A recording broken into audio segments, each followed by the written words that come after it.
They thought freedom was within their grasp. 8 fugitives. They had planned every detail: the stolen vehicle, the hidden safe houses, the new identities waiting just across the border. They were willing to do anything to disappear. That's why, when they came across a lone woman running the trails, they didn't hesitate. She was just another victim, just another pawn in their escape. Bruised and exhausted, she looked like an easy target. But appearances can be deceiving. They had no idea they had just taken a Delta Force commander with over 20 successful missions in the most grueling war zones in the world. What started as a simple kidnapping would unravel into a nationwide manhunt, turning hunter into hunted as she clawed her way back from the brink. The men who once felt invincible would watch their carefully laid plans crumble, their safe houses compromised, their allies dismantled one by one. This isn't just the story of a woman surviving against impossible odds.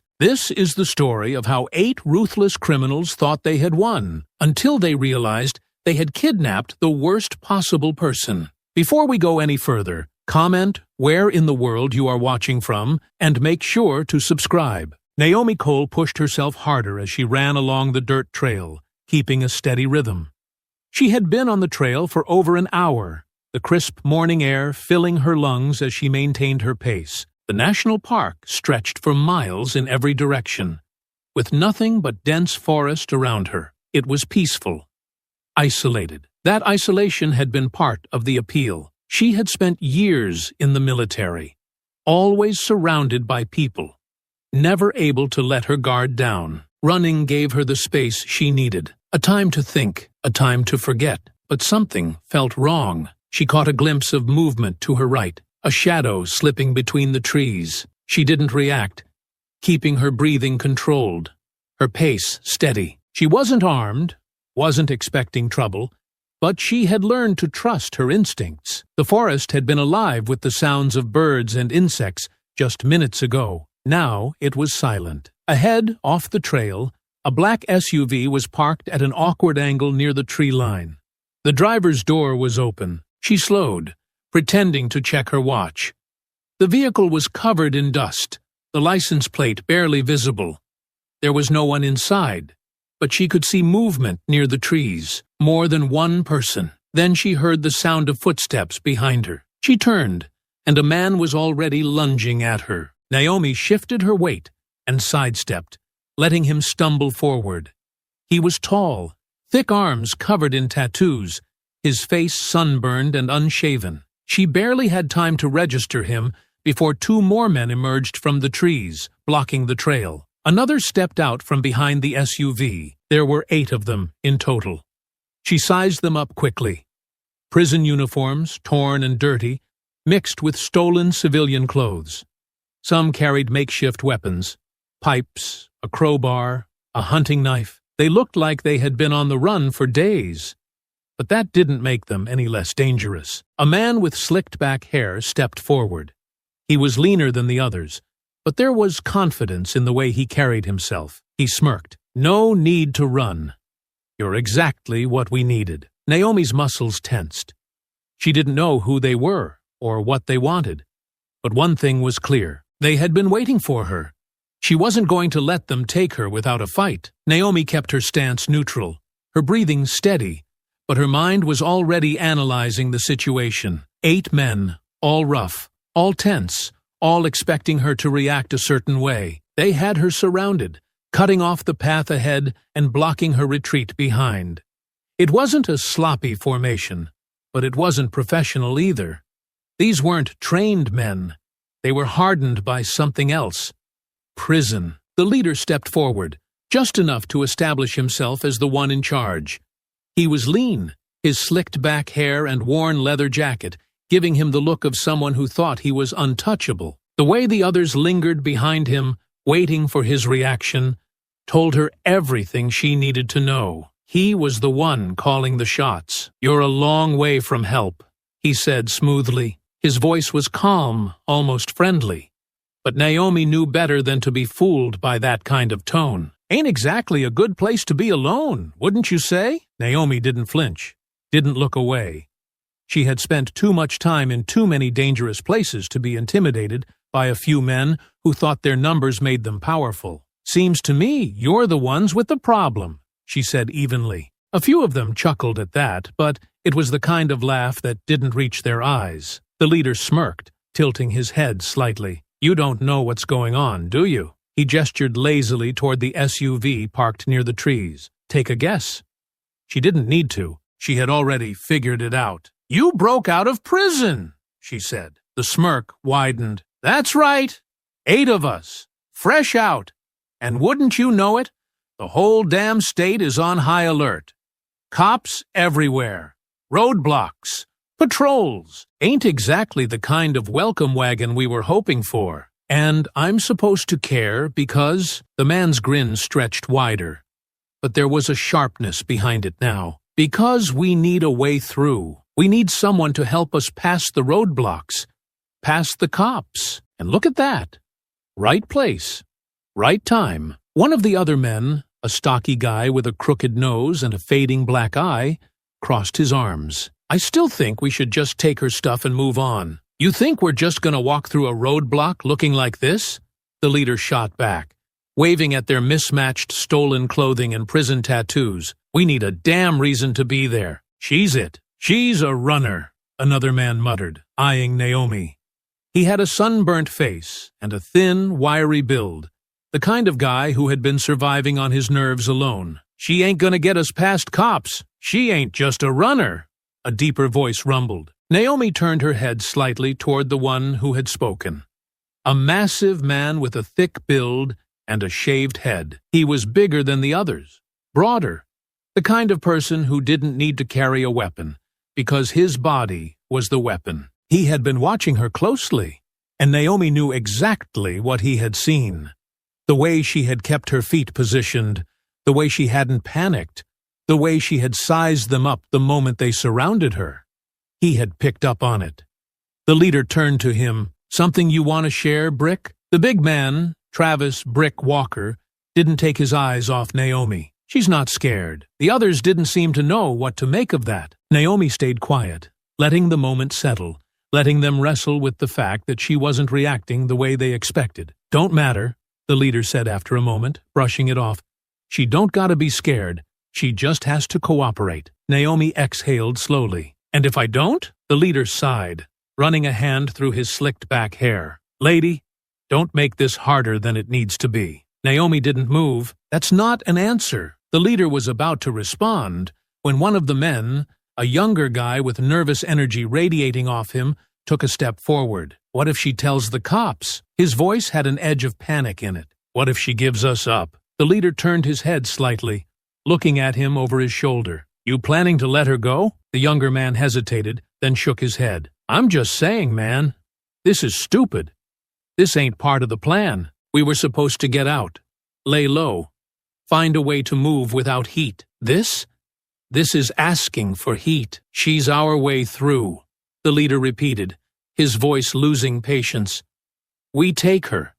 We use her to get past the roadblocks. Then we dump her. Simple. Dump her where?" The younger man's voice wavered slightly.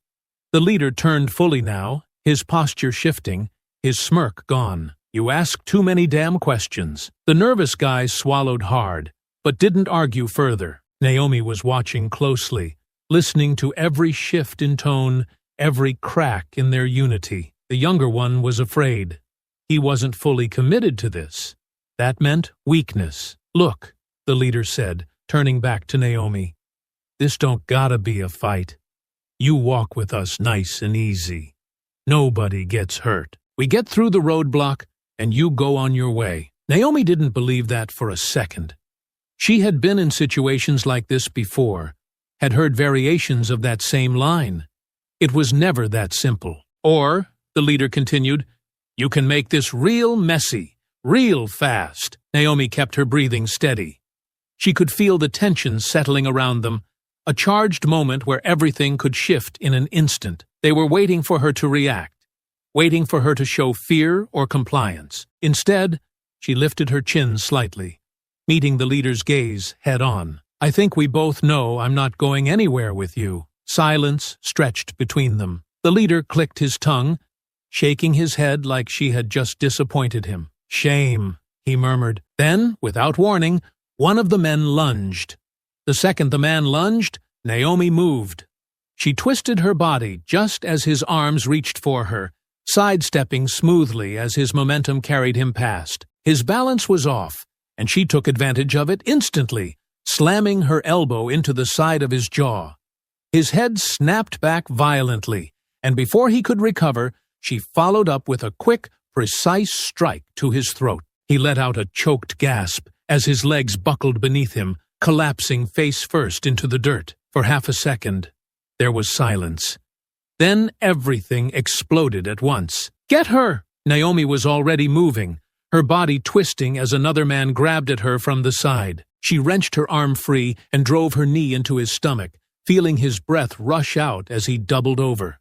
Before he could recover, she brought both hands down in a sharp hammer strike to the back of his neck, sending him sprawling forward. He hit the ground, groaning, but she didn't stop to see if he got up. She was already sprinting.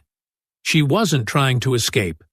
She knew they'd chase her no matter what, but they were bunched together, trying to grab her all at once. She needed space, needed to isolate them. The forest was dense, but the trail was narrow, lined with thick trees and uneven terrain.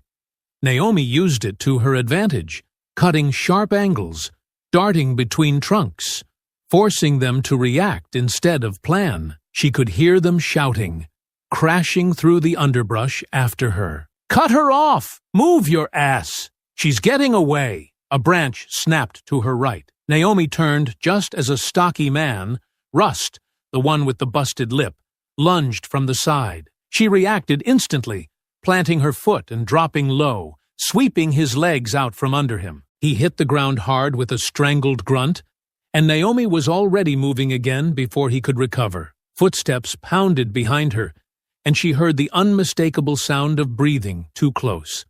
She ducked as an arm swung toward her head, barely missing. She twisted, driving her elbow into the attacker's ribs.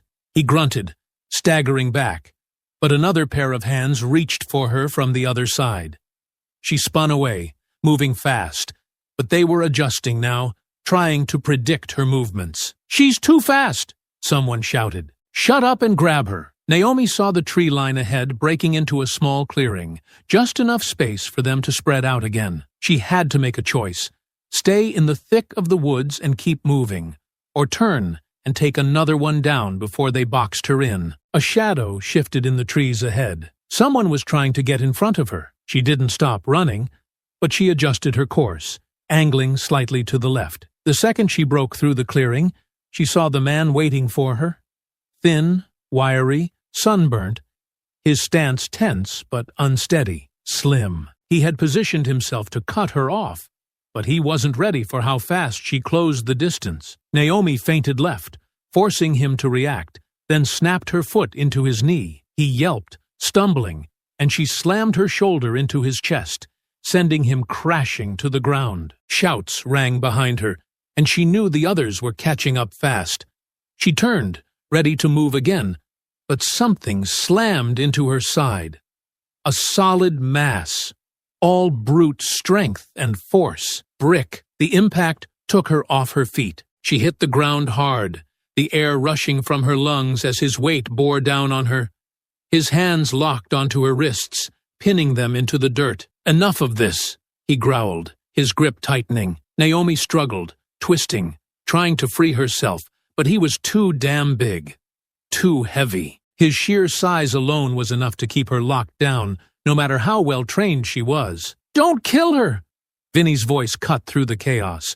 "We need her alive!" Brick's grip didn't loosen, but he exhaled sharply, adjusting his hold. "She's got some fight," he muttered. "Almost respect it." Naomi wasn't listening. She was watching how his balance shifted slightly when he spoke, how he eased up just enough now that he thought she was done. She forced her body to go slack, just a little, just enough to make him think she was giving up. It took less than a second. Brick shifted his weight slightly, and Naomi reacted instantly. She snapped her hips up, twisting hard, throwing her full weight into the movement. His balance faltered, just enough for her to rip one arm free. She rammed her forearm into his throat, making him jerk back instinctively. His hold loosened, and she threw her knee into his ribs as hard as she could. Brick grunted, recoiling. But she wasn't free yet. Hands grabbed her from behind, yanking her upright before she could fully escape. She lashed out, twisting her body. But there were too many of them now. Too many hands pulling, grabbing, holding her down. She kicked out, catching one of them in the shin, but it wasn't enough. She had hurt them, had made them work for it. But now, they had her. Vinny stepped forward, brushing off his jacket, watching her with mild amusement as she stood there, breathing hard, muscles still coiled like she might lash out again. "You're making this real difficult, lady," he said, shaking his head. "Ain't no point in fighting now. You're coming with us. That's all there is to it." Naomi said nothing. She just kept breathing, kept watching, kept waiting. They had her for now, but they hadn't won yet. Naomi kept her breathing controlled, ignoring the burn in her muscles as she stared down the drop ahead. The rock face was steep, uneven, with jagged edges and loose dirt covering the slope. But it wasn't impossible. The landing at the bottom was rough, overgrown with thick brush and strewn with broken rock. But she could manage it. She had no choice. The sound of crashing footsteps behind her, the frantic voices of the men struggling to keep up, told her exactly how close they were. "She's got nowhere left to go," someone yelled, their voice breathless with exertion. She stepped back, her foot skimming the edge as she turned her head just enough to see them emerging from the trees. Vinny was in the lead, his jacket dirtied, his expression twisted with irritation. Right behind him were Brick, Rust, and Slim, all of them in varying states of exhaustion, their frustration boiling just beneath the surface. Slim's hands were still clenched around the pistol, his grip too tight, his stance nervous, while Rust was clearly favoring one side, limping slightly from where she had hit him earlier. Brick was the only one who looked completely unfazed, his steady breathing and sharp eyes making it clear he had more left in the tank than the others. Vinny came to a stop, shaking his head as he rolled his shoulders, letting the tension settle before exhaling. "You made this way harder than it needed to be. I'll give you credit for that, lady. You run like a damn deer." His voice was lighter than his expression, but the exhaustion behind it was obvious. They had all expected this to be simple, and Naomi had proven them wrong. She didn't speak, didn't react, just kept scanning their faces, watching how they shifted, how they positioned themselves. Slim was jumpy, still looking to Vinny for instruction. Rust was impatient, wanting this over with. Brick was waiting, letting them handle it, knowing if it came down to brute strength, he could step in. Vinny let out another sharp breath, adjusting his jacket as he nodded to himself. "Now, normally, this is where we'd offer you a deal. You stop fighting. You make this easy. Maybe we don't have to rough you up too much. But I think we're past that, don't you?" He took another step forward, lifting a hand toward the others without looking back. "Go on. Grab her!" The second they moved, Naomi pushed off the ground and launched herself over the edge. Shouts erupted behind her, but she was already in the air, tucking her body just as her feet hit the steep slope. The impact sent a sharp jolt through her legs, dirt and loose stone sliding beneath her.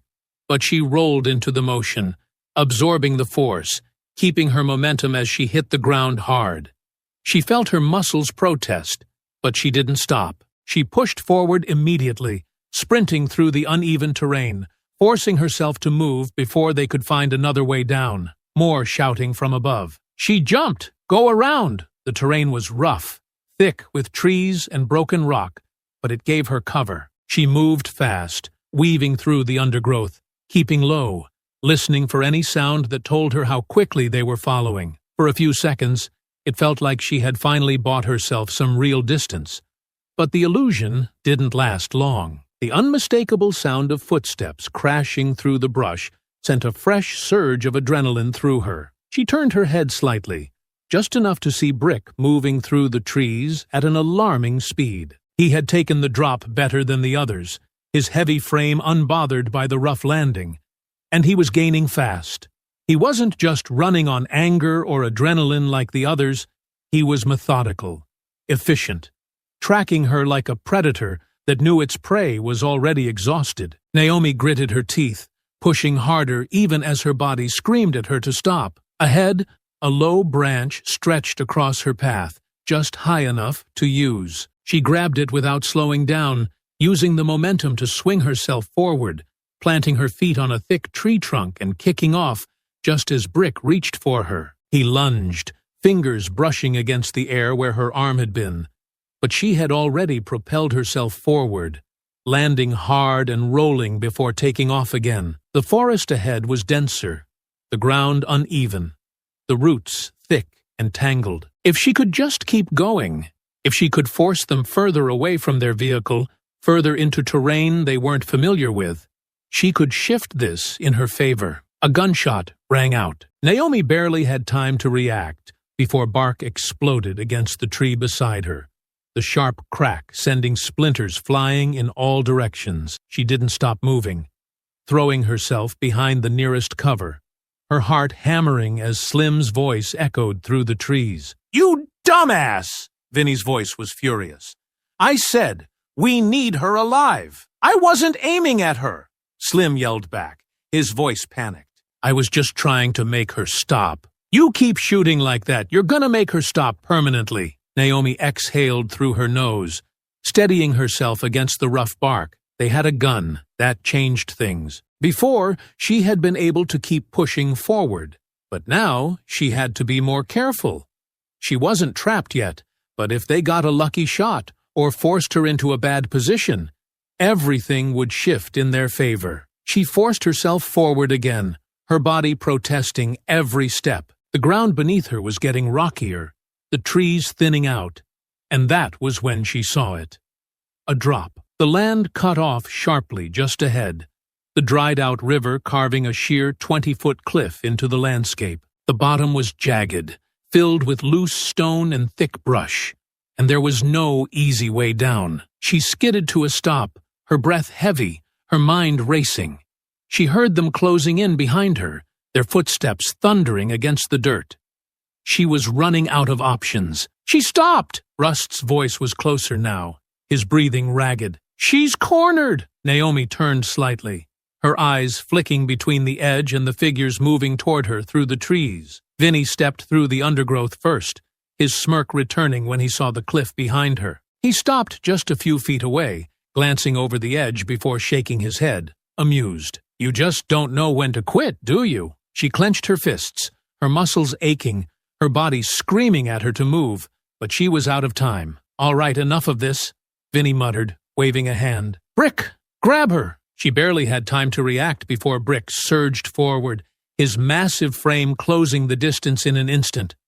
She twisted, trying to move, trying to throw him off, but her body was too drained, too slow. His arms locked around her, pulling her back as she fought against his grip, kicking, struggling, but he was too strong. "Finally," Rust muttered, bending over with his hands on his knees. "Can we tie her up now?" Vinny stepped forward, nodding. "Yeah, do it before she tries something else." Naomi's muscles tensed as Rust pulled a length of rope from his pocket, moving in to bind her wrists.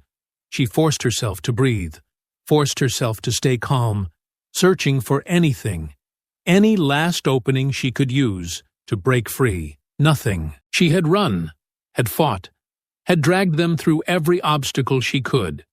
But the exhaustion and the numbers had finally caught up to her. Vinny exhaled, brushing dirt off his jacket. "Hell of a chase.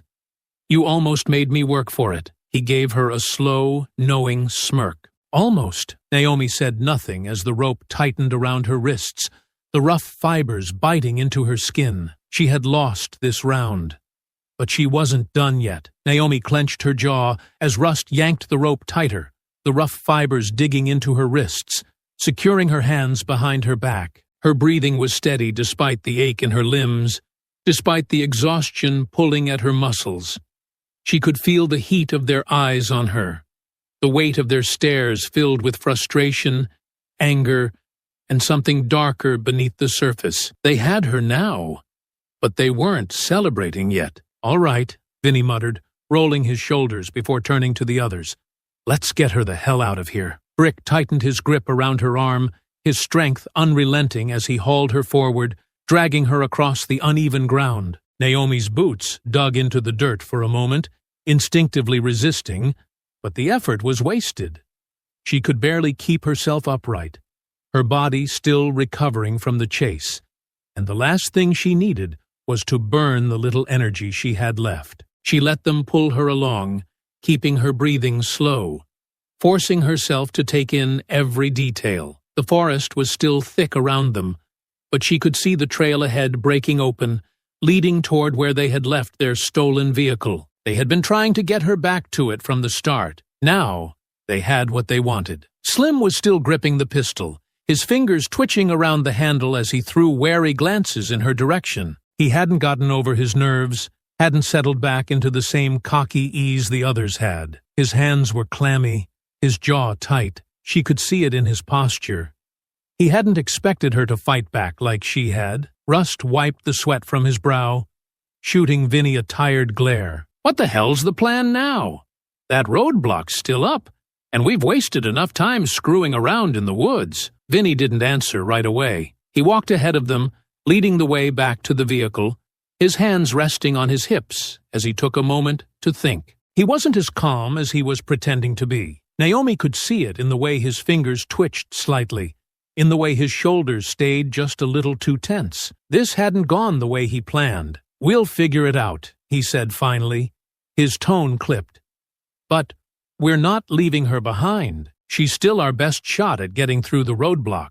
Rust let out a frustrated breath, shaking his head. Yeah? And what if the cops don't buy whatever story you come up with? What if they start asking questions we can't answer? Vinny stopped walking. He turned on his heel, his expression sharp as he looked Rust over. Then we make them believe us, he said simply. Or we find another way through. Either way, we're not ditching her. We've come too far for that. Naomi stayed quiet, letting the words sink in. They were keeping her alive because they still thought they could use her. That meant she had time.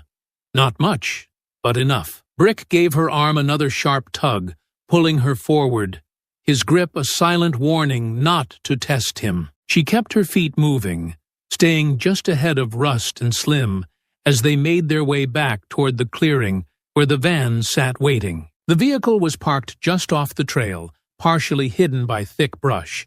But now that she was closer, she could see the dents along the sides, the rust eating at the edges. It wasn't a reliable escape vehicle. She scanned the area, counting the available exits, looking for anything that could slow them down. No immediate openings, not yet. Brick shoved her toward the side door of the van, his patience wearing thin. Get in. Naomi hesitated just enough to make him scowl before stepping up into the vehicle, ducking her head as she slid onto the floor near the back. She tested the rope around her wrists as subtly as she could, feeling the knot's tightness, searching for any give in the fibers. Nothing. The others climbed in after her, slamming the door shut behind them. Vinny took the passenger seat while Rust started the engine, the low rumble vibrating through the frame. The air inside was stifling, thick with sweat and frustration. Vinny turned in his seat, his sharp gaze settling on her. You're real quiet now, he said. That's good. Means you're finally catching on. Naomi met his stare, her expression unreadable. I was just thinking. He smirked. Yeah? About what? She leaned her head back against the metal wall, keeping her voice even. How this is gonna end. For a moment, there was silence. Then Rust snorted from the driver's seat, shaking his head as he threw the van into reverse. You really think you're getting out of this, lady? Naomi didn't answer. She didn't have to. The tension settling over the group told her that the thought had already crossed their minds. They had her for now, but they were already making mistakes. She just had to be ready when the next one came. The van rattled along the uneven dirt road, the engine growling as Rust forced it over every bump and dip in the terrain. The stifling heat inside made the air thick, the combined sweat and frustration clinging to every inch of the cramped interior. Naomi kept her posture relaxed, her head resting against the cold metal wall, her wrists still tightly bound behind her. Every shift in the vehicle's movement sent a dull throb through her body, her muscles aching from the fight, the chase, the struggle. But she wasn't focused on the pain. She was focused on them. Vinny sat in the front passenger seat, one arm resting on the window as he stared out, his expression unreadable. He was deep in thought, no doubt cycling through their dwindling options. Rust was gripping the steering wheel tight, his fingers drumming anxiously against the worn leather. Slim sat on the floor near the side door, still holding the gun, his knee bouncing with nervous energy. Brick was behind Naomi, taking up more space than anyone else, his arms crossed over his chest as he kept a close eye on her. The silence stretched, thick and tense, the weight of their situation pressing down on them. Slim was the first to break. "So what's the damn plan, man?" His voice was high-strung, restless, his grip tightening on the pistol. "We got past the first roadblock, but they're going to be crawling all over the highways by now. We can't just drive through another one like it's nothing." Vinny let out a slow breath, dragging his fingers down his face before shaking his head. "We'll figure it out. We still got time before we hit the next one." "Time for what?" Rust snapped, his frustration bleeding through. "Time to get caught. We can't keep screwing around. This ain't some petty little escape. We're in deep. They're not just looking for us, they're hunting us." Naomi listened carefully, keeping her eyes half-lidded, her breathing even, as if she weren't paying attention. But she was. She caught the way Rust's voice edged toward panic, the way Slim's grip twitched around the gun every time he spoke. The fractures in their group were already forming, their desperation clawing at whatever loyalty they had left. Vinny turned in his seat, his gaze sharp. "You want to panic? You want to start whining about how bad it looks? Go ahead, Rust. But unless you got a better idea, shut the hell up and let me think." Rust let out a sharp breath, gripping the steering wheel tighter, but didn't argue. Brick finally spoke, his voice slow and measured. "We still got the girl." The van hit a pothole, jostling them roughly before Rust steadied the wheel again. Brick's words hung in the air, thick with implication, and Naomi felt the shift in the atmosphere. Vinny sighed, rubbing his forehead. "Yeah, we still got her, and we still use her to get through the next blockade. That hasn't changed." Slim scoffed. "How the hell is that supposed to work? Cops ain't just gonna let us drive through with a tied-up woman in the back. You think they won't ask questions?" Vinny's smirk returned, though it didn't reach his eyes. "They won't see her tied up. We clean her up, make it look like she's with us. Maybe she's a hitchhiker. Maybe she's a girlfriend. Maybe she's in on it. Doesn't matter what story we go with, long as she plays along." Naomi finally opened her eyes fully, lifting her head just slightly. "And what if I don't?" The van went quiet again. Vinny turned to look at her, his smirk twisting into something colder. "Then we make you." Naomi held his gaze, unflinching, unfazed. "You think forcing me is going to help you get past a roadblock? You really think the cops won't notice when I look like I've been in a fight for my life?" Rust scoffed. "We can clean you up, fix your face, change your clothes. It ain't that hard." Naomi tilted her head slightly, her voice calm, almost curious. "And if I talk?" Slim shifted uncomfortably, his knee still bouncing, his fingers flexing against the grip of the gun. Vinny's smirk twitched, just barely, the smallest flicker of uncertainty in his eyes. Brick, however, didn't waver. "Then we kill you." The words landed heavy, the weight of them pressing into the already suffocating air. Slim's knee stopped bouncing. Rust exhaled sharply through his nose, his grip tightening on the wheel. Even Vinny hesitated for a fraction of a second before forcing his smirk back into place. Naomi didn't flinch. She just breathed, slow and even, letting them sit with the reality of what Brick had just said. "That's the problem, isn't it?" she murmured, voice low but unwavering. "You kill me, you lose your leverage. You keep me, and I'm a liability. No matter what you do, I'm dangerous to you." Vinny exhaled, shaking his head like he was brushing it off. "You love hearing yourself talk, don't you?" Naomi didn't respond. She just sat back against the wall, letting the van's movement lull her into stillness, watching the way they shifted, the way their plan wasn't as airtight as they wanted to believe. Slim muttered something under his breath, shifting uncomfortably. Rust rubbed a hand over his face, his knuckles white against the steering wheel. Vinny stayed facing forward, his gaze locked on the road, pretending he wasn't rattled. Only Brick remained the same, silent, steady, unmoved. The fractures were growing. Naomi wasn't free yet, but she wasn't beaten either.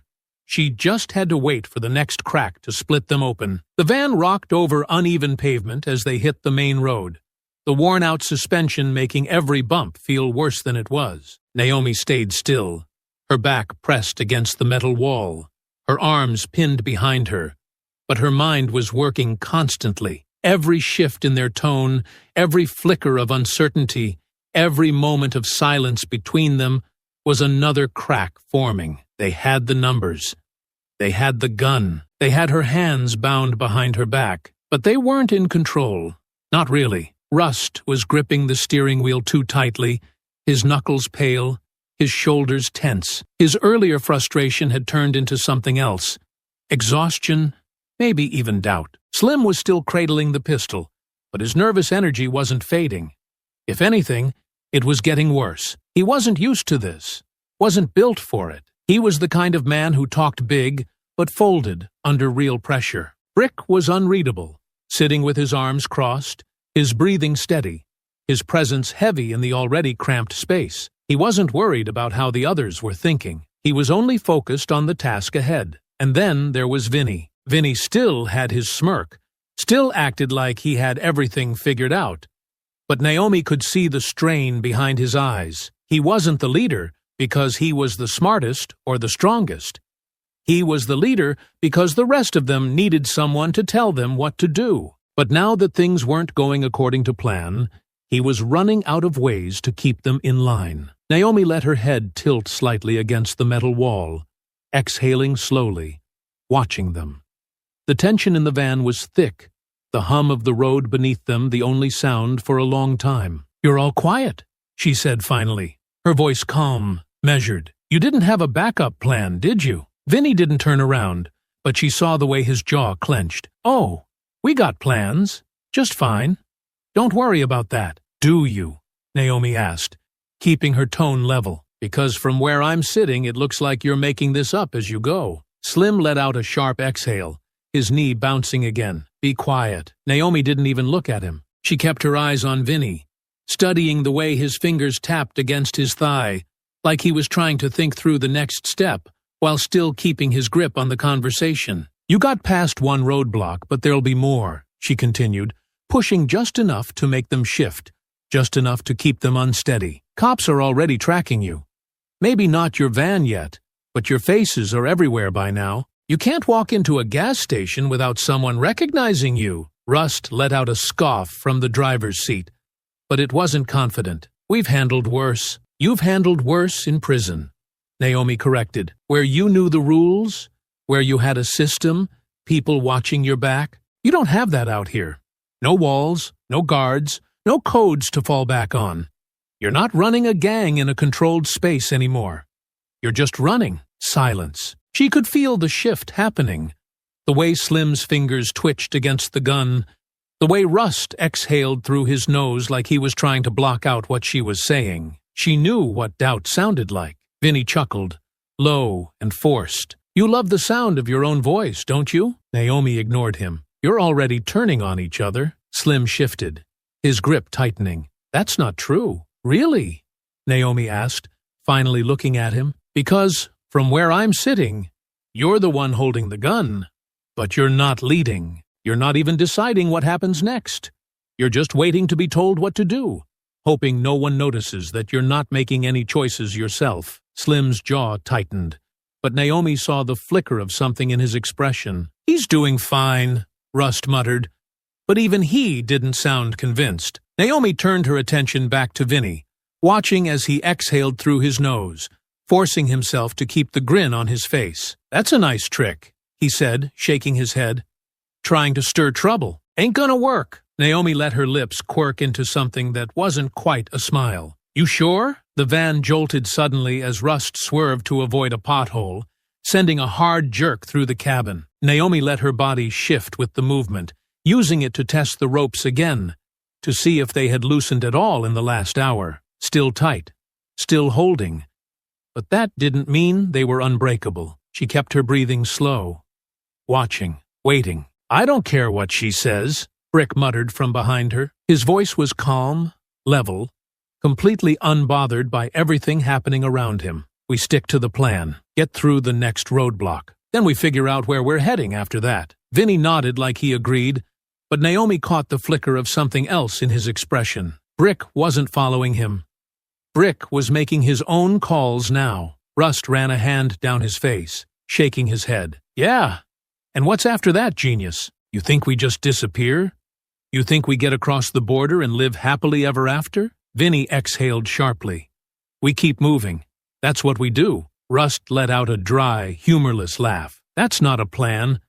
That's just stalling. You don't know what's next, do you?" Naomi stayed silent, watching the way Rust's hands tensed on the wheel, the way Slim kept glancing between the gun and Vinny, like he wasn't sure who to listen to anymore. She had planted the seed, and now she just had to wait. The fractures were growing. They wouldn't break yet, but soon. The van's engine droned low, a steady vibration through the floor as they rolled onto the highway.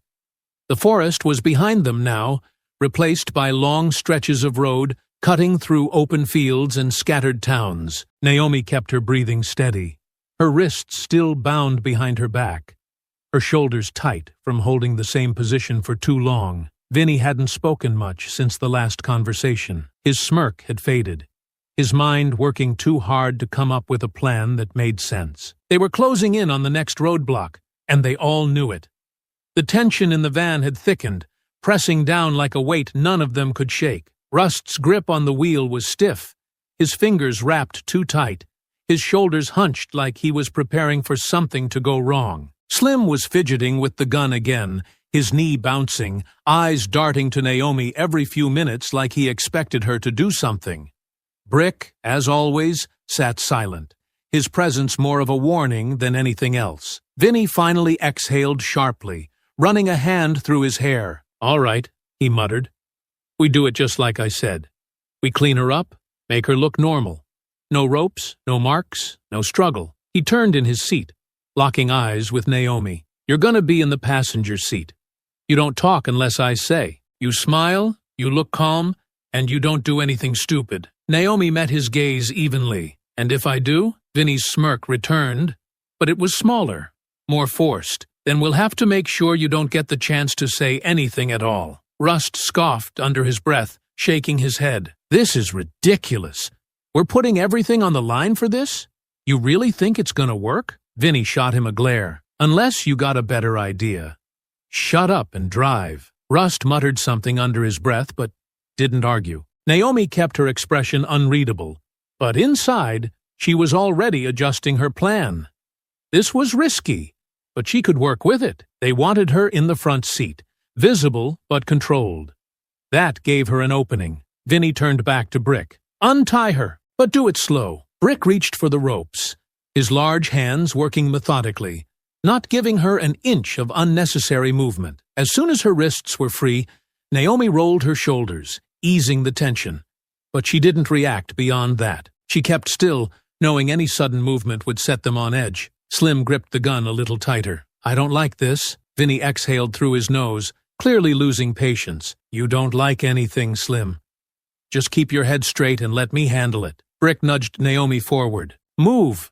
She slid into the passenger seat, the stiffness in her muscles making it clear just how much time she had spent bound in the back. Vinny reached into the glove compartment, pulling out a rag. "Clean your face." Naomi took the cloth, dabbing at the dirt and sweat that had streaked across her skin from the struggle. The bruises forming along her jaw were unavoidable, but they weren't obvious enough to raise immediate suspicion. She kept her movements slow, deliberate, not making eye contact as she wiped her hands against the fabric of her pants, shaking off the last of the tension in her limbs. Slim was still muttering under his breath. "This is bad. We should have gone another way." Vinny turned in his seat, his expression tightening. "And run where? You think back roads are going to save us? We go through this roadblock, clean and easy, or we spend the next few hours trying to dodge patrols until we run out of options. So, stop talking and get ready. Rust's grip on the wheel twitched slightly,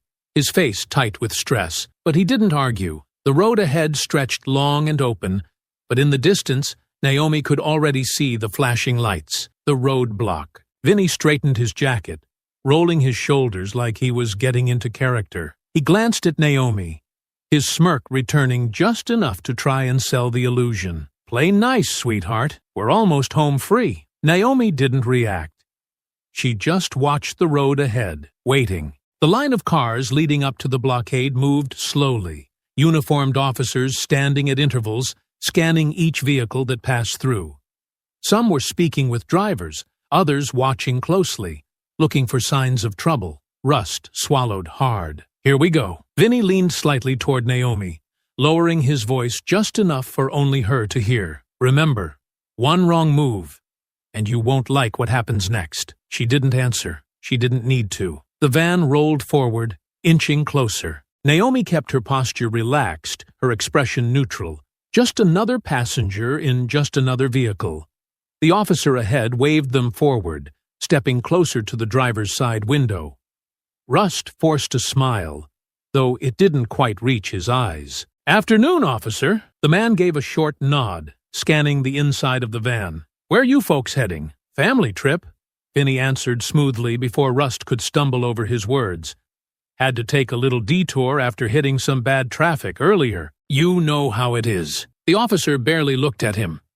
His eyes had already landed on Naomi. She felt it instantly. The pause, the calculation, the slight narrowing of his gaze. She forced herself to breathe evenly, tilting her head slightly, making it seem like she was simply waiting, unconcerned. "You all right, miss?" the officer asked, his voice polite but edged with something sharper. Naomi smiled, small and effortless, tilting her shoulders just slightly toward Vinny like it was natural. "Yeah, just tired. Been on the road a while." The officer's eyes flickered toward Vinny, who gave an easy shrug. "You know how long drives get." She's not much for conversation after the first few hours. Naomi could feel Slim's tension in the back seat, could hear the barely restrained breath Rust was holding. She didn't dare look at Brick, knowing full well that his stillness was unreadable, even to her. The officer lingered a second longer, scanning the inside of the van, his gaze catching on Slim's nervous fidgeting. Naomi's heart beat steady, even as she felt Slim's fingers tightening around the pistol out of sight. If he so much as twitched wrong, this entire plan would fall apart. Another officer stepped toward the window, his voice cutting through the moment. "This the last one?" The first officer gave them one final look before nodding. "Yeah, go on through." Rust let out an audible breath as he shifted the van into drive, rolling forward at a controlled pace. Not too fast, not too slow. The second they were past the checkpoint, the atmosphere inside the van changed instantly. Vinny exhaled, dragging a hand down his face. "Told you it would work." Rust didn't answer, just focused on the road, his fingers still gripping the wheel like he was expecting something to go wrong. Slim let out a nervous laugh, shaking his head. "That was way too close." Brick, as always, said nothing. Naomi sat still, her breathing even, her mind already working on what came next. They had gotten through, but they weren't safe, not yet. The van had been moving for over an hour since they passed the roadblock, and the tension inside hadn't settled. If anything, it had worsened. Naomi sat still in the passenger seat, feeling the subtle shifts in the group's dynamic. The moment they had passed through the checkpoint, Vinny had relaxed, but the others hadn't. Slim was still on edge, Rust hadn't loosened his grip on the wheel, and Brick remained unreadable as ever. But now, she could feel another presence behind her. A heavy thud sounded as someone shifted in the farthest corner of the van. Then another. She had known since the beginning there were more of them. 8 total. But she hadn't seen them all. Some had stayed hidden in the shadows, keeping quiet. Now, as the van turned down an isolated, cracked road surrounded by nothing but overgrown grass and scattered trees, the rest of them began shifting into view. Grady leaned forward first, wiry and hollow-cheeked, his fingers tapping against his knee. He gave Naomi a slow, thin smile, like he had already decided how this was going to end. Figured you'd meet the rest of us eventually. Beside him, Carl let out a slow breath, arms crossed over his broad chest, his expression unreadable. Doyle, the one with the scar down his face, barely looked at her. His knuckles were cracked, his hands resting on his lap like he was waiting for an excuse to use them. Rust glanced toward the rearview mirror, then back at Vinny. "We need to deal with her now." Slim shifted uncomfortably, his grip still tight on the gun in his lap. "We should have left her in the woods back there. Now we're stuck with her." Naomi didn't move, didn't react, just listened. Vinny exhaled, rubbing a hand down his face. "Relax. We're almost done here." Rust let out a frustrated breath. "You think she's just gonna sit quiet after we let her go? She knows too much." Naomi caught the slight shift in the van, the way Slim stiffened, the way Carl and Doyle exchanged a brief glance. Grady chuckled under his breath. "She's got a point, though. You really gonna let her walk away?" Slim swallowed hard, his knee bouncing again. "We don't have to." Rust shot him a glare. "You gonna be soft now?" Vinny let out a slow breath, his fingers drumming against his thigh as he thought it over. "I'm not worried about her talking. By the time she gets anywhere, we'll be long gone. Unless someone finds her first," Carl muttered. Rust turned in his seat, his frustration boiling over. "No one's gonna find her if we handle it now." The van went silent. Slim clenched his jaw. "You mean?" Rust didn't say it outright, but he didn't need to. The weight of his words settled over the group like a heavy stone. Vinny sighed, shaking his head. "No, too messy. We don't need the extra heat." Rust scoffed. "You really want to take that chance?" Grady smirked, leaning forward slightly. "I say we do it clean. Quick. She's already halfway there anyway." Naomi stayed completely still. Vinny exhaled again, slower this time. "We're not killing her." His voice was final. "We don't need the trouble. We leave her here, middle of nowhere. She won't make it far." Rust didn't argue, but his jaw tightened. He wanted her dead. Slim let out a slow breath, like he had been holding it in. "That's it? We're just leaving her?" Vinny gave him a pointed look. "Unless you want to be the one to pull the trigger." Slim hesitated. Naomi saw it in his face. He wasn't built for that kind of decision. Grady let out a disappointed sigh, shaking his head. "Fine, but don't come crying later if she shows up again." Vinny didn't acknowledge it. He just motioned to Brick. "Get her out." Brick didn't hesitate. His grip clamped onto Naomi's arm, dragging her toward the back doors. She didn't fight. Not yet. The moment the doors opened, cold air rushed in, carrying the scent of damp earth and old trees. The terrain was uneven, the dirt broken up by exposed roots and thick patches of brush. This wasn't just some random drop-off. They had planned for this. Brick shoved her forward, and she stumbled onto the rough ground, catching herself before she could hit her knees. Before she could move, Doyle stepped forward, looping a length of rope around her wrists again, pulling them behind her back with practiced ease. Naomi clenched her teeth, watching the others. "You should have stayed quiet," Vinny mused, stepping out of the van. "You're smart. I'll give you that. But smart don't mean much when you're outnumbered." Grady leaned against the van, watching her like she was a puzzle he had already solved. "Shame. Really, you put up a good fight." Slim swallowed hard, his face pale. He didn't step forward, didn't look at her directly. He wasn't like the others. He wanted her gone, but he didn't have the stomach for it. Vinny sighed, rubbing a hand over his face like this was some minor inconvenience. "All right, let's get this done." Rust nodded, stepping closer with a length of duct tape. Naomi tensed, every muscle in her body coiled, waiting for the right second. She wasn't going to let them leave her out here, but they weren't going to make it easy. Doyle's grip tightened on her arms, and Rust yanked the tape forward, just as Naomi moved. She threw her weight backward, slamming Doyle into the side of the van, knocking him off balance just enough to loosen his hold. The moment she felt the slack, she twisted, driving her knee up into his ribs, forcing a sharp grunt from his chest. Vinny reacted instantly. His fist snapped out, catching her just under the ribs, knocking the air from her lungs.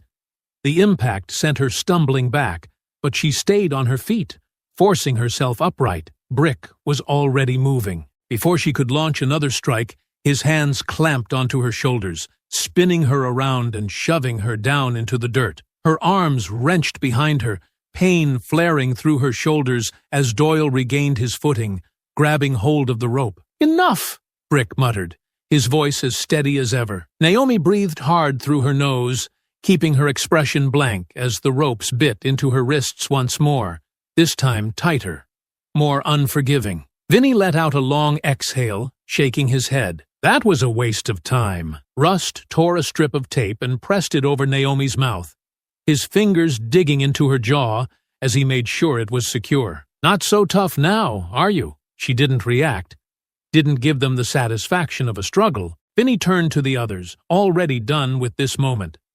"Let's go." They moved quickly, not even sparing her a last glance as they climbed back into the van. The doors slammed shut, the engine revved, and the tires kicked up dirt and gravel as the vehicle peeled away. The sound of the van faded into the night, leaving Naomi alone in the cold, bound, bruised, and bleeding. But she wasn't dead, and they had just made the biggest mistake of their lives. The night was silent. The only sound was the distant hum of the van's engine fading into the darkness. Naomi lay still for a moment, her body aching, her breath steadying as the weight of what had just happened sank in. They had left her bound, gagged, and alone in the middle of nowhere. They thought they had won. They thought she was as good as dead. She rolled onto her side, testing the ropes around her wrists. They had been tightened after her last attempt to fight back, the fibers digging into her skin. The duct tape over her mouth made breathing slightly harder, but not impossible. She focused, pushing aside the pain, the exhaustion, and the frustration. Right now, none of that mattered. Right now, all that mattered was getting free. The ground beneath her was rough, uneven dirt, mixed with patches of grass and scattered leaves. The darkness stretched in every direction, trees swaying gently in the wind, their rustling the only reminder that the world around her was still alive. There was no road, no signs of civilization, no immediate way to call for help. She didn't panic. She shifted slightly, rolling onto her knees, her arms still trapped behind her. The ropes were tight, but they weren't perfect. Doyle had been quick when he tied them, but quick didn't mean flawless. Naomi twisted her wrists, feeling out the tension points, the slight give in the knot. It wasn't much, but it was something. She took a slow breath, pressing the edge of the rope against a jagged rock embedded in the dirt. The fibers didn't snap immediately. It would take time, patience. Every movement had to be controlled, every shift deliberate. She didn't have the luxury of rushing. The wind picked up slightly, carrying the distant sound of something moving in the trees. An animal, maybe. Or worse, one of them coming back to check if she was still breathing. She moved faster. The fibers began to fray. Sweat trickled down her temple, her muscles burning from holding the same position for too long. She twisted again, the rope catching against the rock at just the right angle. Snap! The relief was instant. The pressure around her wrists loosened, and she yanked her arms free, wincing as blood rushed back into her hands. She reached up immediately, peeling the duct tape from her mouth, her skin stinging as it came away. She exhaled, finally able to take a deep, steady breath. She wasn't free yet. Naomi pushed herself to her feet, rolling her shoulders, flexing her fingers to work out the stiffness. Her body was covered in scrapes and bruises, her ribs aching from the blows she had taken earlier. But none of that mattered now. She turned, scanning her surroundings, taking in the landscape. The area was thick with trees, dense enough that she had some cover, but open enough that she could move. The van tracks were still fresh in the dirt, leading back toward the main road. She could follow them, but she knew better. They weren't going to stop running. She had spent her life hunting men like them. Now, they were her mission. Naomi inhaled deeply, her mind already working through the next steps. She needed to find help, to get word out before they could disappear again. The manhunt would already be in motion. The second those roadblocks went up, the authorities would have started tracking their movements. But that wasn't enough. She had seen them up close. She knew what they were capable of. Rust had been the most vocal about getting rid of her, but he wasn't the only one who wanted it.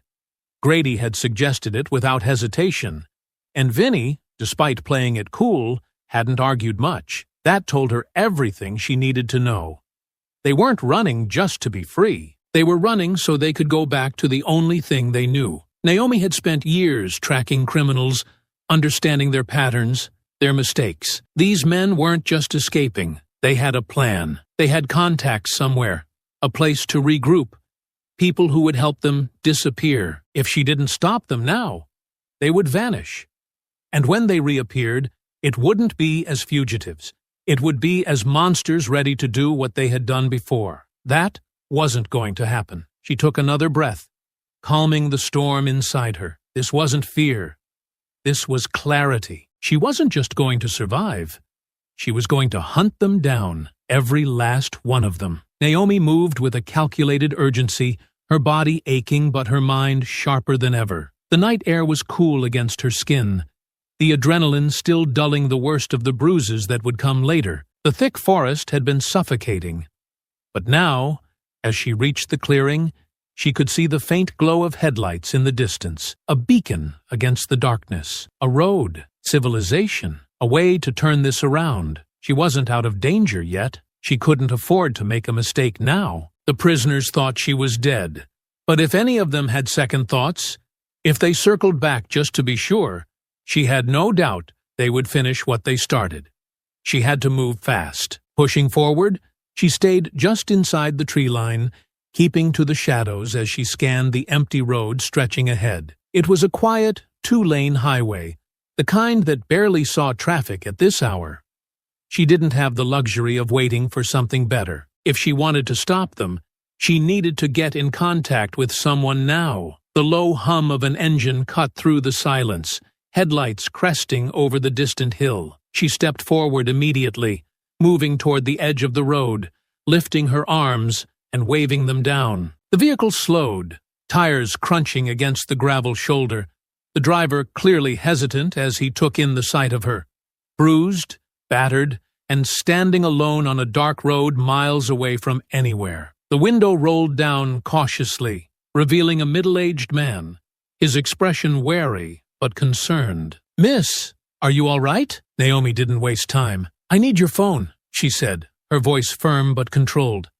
"Please, it's an emergency." The man hesitated for only a second before fumbling into his pocket, pulling out his phone and handing it over. She took it quickly, her fingers moving across the screen as she dialed a number she knew by heart. It rang once, then again, then a voice cut through the static, sharp and urgent. "This is Special Agent Carter." Naomi exhaled, gripping the phone tighter. "Carter, it's Commander Naomi Cole." Silence. Then the shift in his tone. "Commander Cole? Where the hell are you? We've got every agency in the country looking for those fugitives." "I know," she said, her breath steadying. "And I know where they're going." A pause. Then, "Are you hurt?" "Nothing I can't handle," she replied. There was no time for details. "Listen to me. I was taken by them. I know their setup. I know how they move. And I know they're not just running." Carter's voice hardened. "Explain." "They had a plan before they even broke out," Naomi said. "This isn't about disappearing. They've got contacts, resources. They're not looking to escape. They're looking to regroup." A beat of silence. Then Carter swore under his breath. "Where are you?" Naomi turned, scanning her surroundings, then spotted a rusted, weather-beaten road sign near the shoulder. "County Road 16, just south of—" "We're sending a team. Stay put." She clenched her jaw. "No. Commander, you need me in this," she said, her voice leaving no room for argument. "They think I'm dead. That gives us an advantage. I can track them before they disappear for good." Carter exhaled sharply, the hesitation clear. "You're not going to wait for backup, are you?" "You already know the answer to that," Naomi said evenly. Another long pause, then a sigh. "Fine, but you don't go in alone. We coordinate this. I'll check in when I have something, she said. Naomi! She ended the call before he could argue further, lowering the phone as she turned back to the driver, who was still watching her with a mixture of concern and confusion. Do you need a ride somewhere? Or should I stay here? He asked carefully. Naomi shook her head. No, you should go. But when you get to town, tell the first police officer you see that Naomi Cole is alive, and she's after them. The man blinked, clearly not understanding the full weight of what she was saying. But he nodded quickly, his hands gripping the wheel a little tighter. Okay, I can do that. She handed the phone back, offering a tight nod of thanks before stepping back from the car. The driver hesitated for a moment longer before finally pulling away, his taillights disappearing into the night. Naomi exhaled, rolling her shoulders, feeling the dull ache settle into her bones. She was alone again. But that didn't matter. The fugitives thought they had left her for dead. Now she was going to make sure none of them got away. Naomi stood at the edge of the road, watching the taillights of the car disappear into the darkness. The world felt quiet for a moment, the wind rustling through the trees, the hum of distant insects, the only sound cutting through the silence. Her body ached from the beating she had taken, her ribs sore, her muscles stiff from the struggle and the long trek through the woods. But none of that mattered now. She inhaled deeply, focusing her mind. The prisoners were out there, and they thought they had won. That arrogance was their first mistake. She turned back toward the woods, scanning the terrain, replaying everything she had learned while she had been in their custody. They had a plan. Something bigger than just running. The way Vinny had handled things, the way Rust and Grady had spoken so casually about getting rid of her, it told her they weren't just desperate men looking for freedom. They were dangerous because they had nothing to lose. But more importantly, they had something to gain. That meant they had a destination. They wouldn't stay on main roads for long. Law enforcement would already be scanning the highways, checking every intersection, every gas station, every stolen vehicle. These men weren't the type to take unnecessary risks. They had a route in mind, a fallback plan, and Naomi had to figure it out before they disappeared for good. She crouched near the side of the road, running her fingers over the dirt where the van's tires had kicked up gravel. They had turned off the main highway back there, heading deeper into the back roads. She knew the general layout of the area.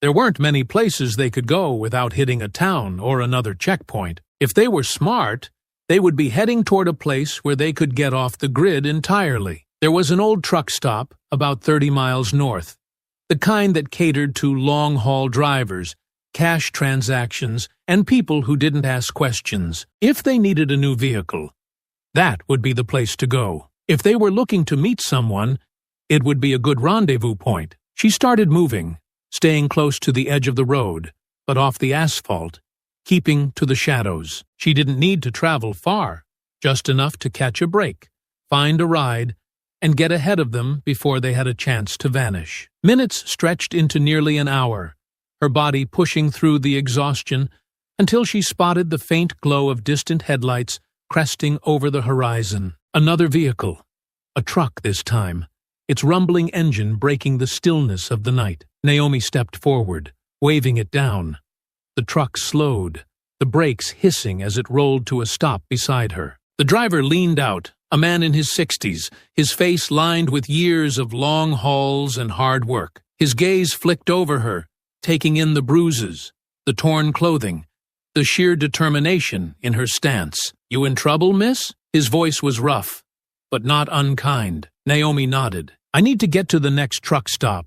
You headed that way?" The man hesitated only a second before jerking his thumb toward the passenger seat. "Hop in." She climbed inside, settling into the seat as the truck rumbled forward. The cab smelled of old coffee and diesel, the kind of scent that clung to everything in these long-haul rigs.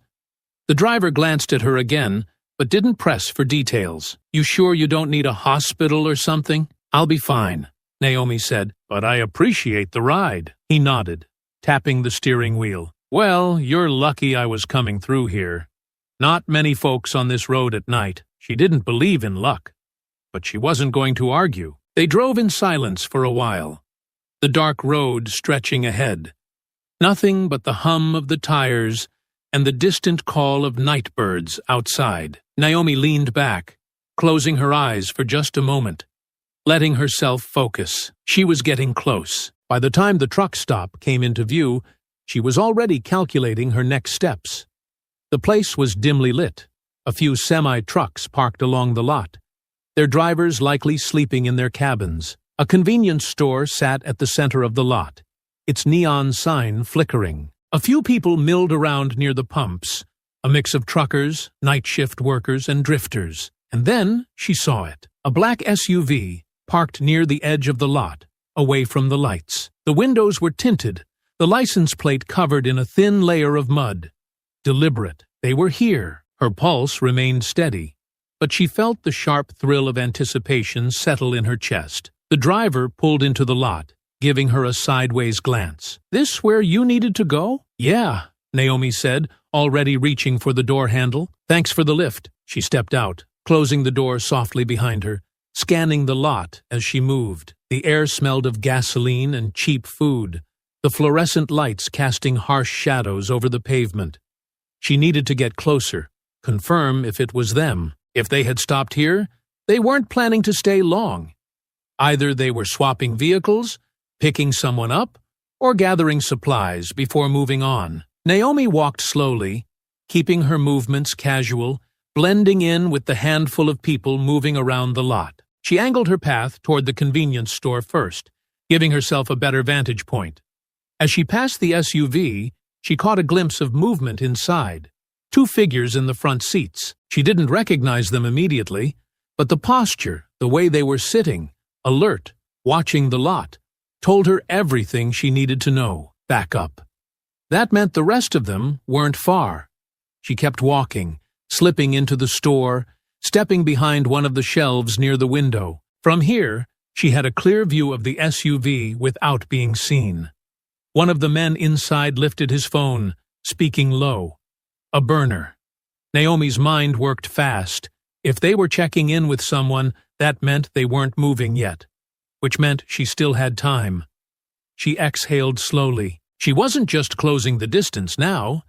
She was about to make her move. Naomi kept her breathing steady, staying low behind the convenience store shelf, her sharp gaze locked onto the black SUV through the large glass window. The interior lighting of the truck stop was dim, casting long shadows across the shelves and the floor, giving her just enough cover to watch, without drawing attention to herself. The two men inside the SUV were speaking, their silhouettes shifting as they gestured with tense, deliberate movements. Something was wrong. They were arguing. She couldn't hear them from this distance, but she didn't need to. Their body language said everything. Frustration, urgency, barely restrained anger. One of them, a stocky man with a shaved head, slammed his fist against the dashboard, while the other, leaner with a long scar running down his cheek, threw up his hands in frustration before shoving the door open and stepping out. Naomi tensed. The scarred man didn't look back as he shut the door behind him, muttering something under his breath before adjusting his jacket and striding toward the far end of the lot. He was walking with purpose, his hands curled into fists at his sides. Whatever they had been arguing about, it was enough for him to step away in the middle of a high-stakes escape. And that meant he was vulnerable. She glanced back at the SUV. The stocky man was still inside, leaning forward, his hands gripping the steering wheel, his head lowered slightly. He was either brooding or making a call. Either way, he wasn't moving yet. The rest of the fugitives were nowhere in sight. This was her chance. Naomi slipped back toward the side exit of the store, moving quickly but not rushing. She pushed open the door without a sound, stepping into the cool night air and immediately falling into step behind the scarred man, keeping a fair distance but never losing sight of him.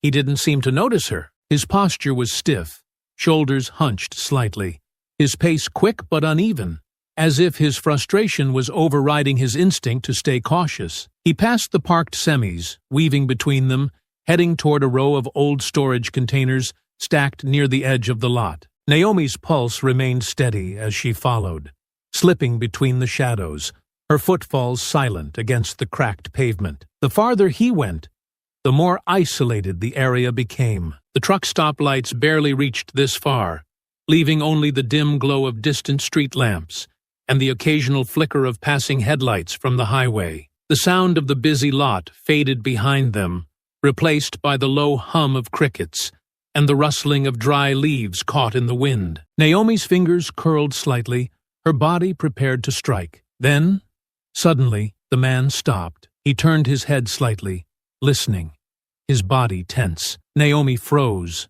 her breathing shallow. His shoulders shifted as if he was debating something, but after a moment, he shook his head and kept walking, shoving his hands into his pockets. She let him move ahead another few steps before she started again, keeping herself angled slightly to the left, her eyes scanning for the right place to make her move. He was walking toward the storage containers, probably using them as cover while he figured out his next step. But Naomi wasn't going to give him that chance. She picked up speed, closing the gap between them. Just as he reached the edge of the first container, she struck. Her arm shot forward, wrapping around his throat in a tight, practiced hold. At the same time, she used her momentum to twist, sweeping his leg out from under him and driving him backward. His reaction was instant. He let out a strangled curse, hands snapping up to claw at her grip.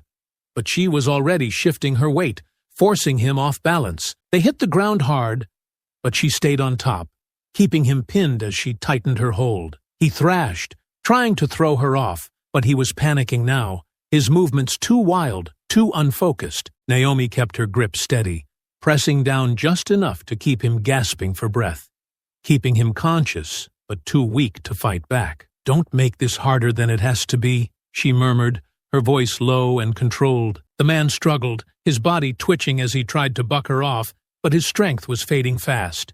She let up slightly, just enough to give him room to wheeze in a breath. "Where are the others going?" she asked, keeping her tone even. The man coughed, his body still tense, but she could feel the hesitation creeping in now. He wasn't the leader. He wasn't the planner. He was following orders, just like the rest of them. Naomi shifted her grip, pressing her knee against his chest. "You're already caught," she said. "If you think Vinny's gonna come back for you, you're even dumber than you look. You tell me what I need to know, and maybe you don't go back to prison with broken ribs." The man let out a pained grunt, his fingers twitching against the pavement. He was weighing his options, trying to decide if he had any real way out of this. She could see the moment he made his decision. He exhaled sharply, tilting his head just slightly, and muttered, "They're heading south." Naomi narrowed her eyes. "Where?" "Safe house. Some guy Vinny knew from before," he wheezed. "They were supposed to meet up there and disappear. Get new IDs, new everything." Naomi's mind worked fast. If they had a contact lined up, then she was already running out of time. She needed to move before they could fully disappear into whatever network they had waiting for them. She adjusted her grip one last time, pressing down hard enough to make his breath hitch. "Give me a name," the man coughed, shaking his head. "I don't," she pressed harder. "Collins," he choked out, his voice strained. "Some guy named Collins.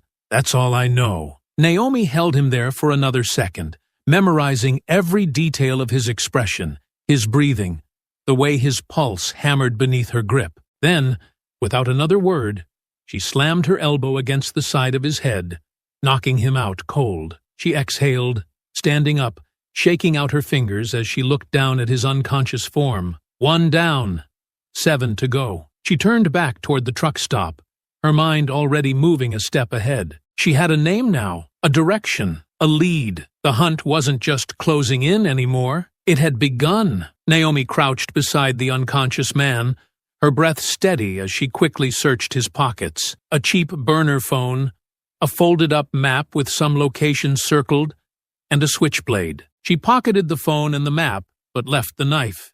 She didn't need it. Her eyes flicked back to the truck stop lot, scanning for movement. The black SUV was still parked near the edge, its driver tense, shifting in his seat. He hadn't turned the engine over yet, but something about the way he kept looking toward the convenience store told her he was growing uneasy.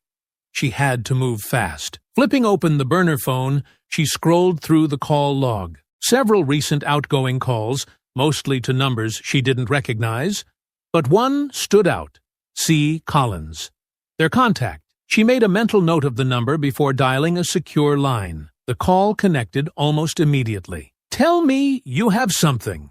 Carter's voice came through, sharp and urgent. "I have more than that," Naomi said, keeping her tone low as she moved away from the unconscious man, slipping deeper into the shadows. "One of them is down. Another is still in the lot, but he's getting suspicious. I found a burner phone on him. There's a number labeled C. I'm betting it's their contact." Carter swore under his breath. "Collins, that's my guess. They're moving south to meet him. If we can get a trace on this phone, we might be able to pinpoint his location before they do." "I'll get our tech team on it," Carter said. "Where's the one you took down?" "Out cold by the storage containers behind the lot. He's not going anywhere, but we'll need someone to pick him up before he wakes up." "Sending local units now," Carter replied. "But listen to me, Naomi. Do not engage the second guy alone. We've got people moving into position. Wait for backup." Naomi's eyes remained locked on the SUV.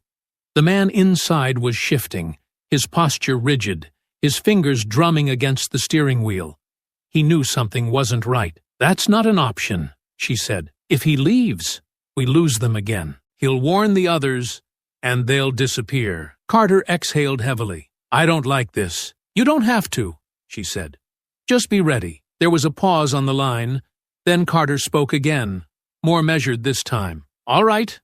I've got teams heading toward your location. Give me something to work with." Naomi quickly checked the phone's location settings. It was an old model, but she found what she needed. Phone's last ping was near a place called Mason Ridge. Looks like they were checking in regularly. "That could be the meeting point. That's nearly 40 miles south of you," Carter muttered. "That tracks with what we've been piecing together. If that's their safe house, they'll try to get there by morning." Naomi's grip tightened around the phone. "Then we don't have much time." Carter's tone hardened. "Naomi, listen. If you take this guy down, do it clean. We need him talking." "Understood."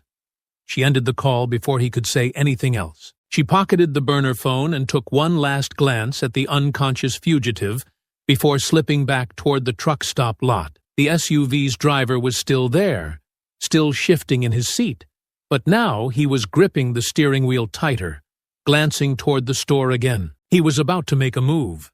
Naomi inhaled slowly, muscles coiled, mind sharp. The authorities were closing in. The manhunt was officially in motion. But first, she had to stop this one before he could warn the others. Naomi stayed in the shadows, her breath steady, eyes locked on the black SUV. The man inside had shifted again, his fingers tapping erratically against the steering wheel, his gaze darting from the convenience store entrance to the dimly lit parking lot. He could feel something was off. She watched as he pulled out his phone, dialing quickly. If he was calling one of the others, the moment he got an answer, they would know something was wrong. She couldn't let that happen. Without hesitation, she stepped out of cover, striding toward the SUV with controlled purpose. The driver's head snapped toward her, eyes narrowing as he caught sight of her in his peripheral vision. For a split second, confusion crossed his face. She wasn't supposed to be here. She was supposed to be dead. Then realization hit. Naomi saw the panic in his eyes just as he dropped the phone, his hand flying to the gear shift. She lunged. Before he could throw the SUV into drive, she yanked the door handle and ripped it open, her other hand darting inside to grab his jacket. He let out a strangled curse, twisting his body away. But she was faster. She dragged him halfway out of the vehicle before he managed to kick out, his boot catching her in the thigh. It wasn't enough to knock her back, but it was enough to loosen her grip. He tore free and bolted. Naomi didn't hesitate. She sprinted after him, her muscles burning with exhaustion, but her mind razor-focused. He was fast, but he was running on fear, not strategy. His boots slammed against the pavement as he cut between parked semi-trucks, trying to lose her in the narrow gaps. She was gaining. He threw a glance over his shoulder, his breathing ragged. His mistake. Naomi pushed harder, closing the gap between them.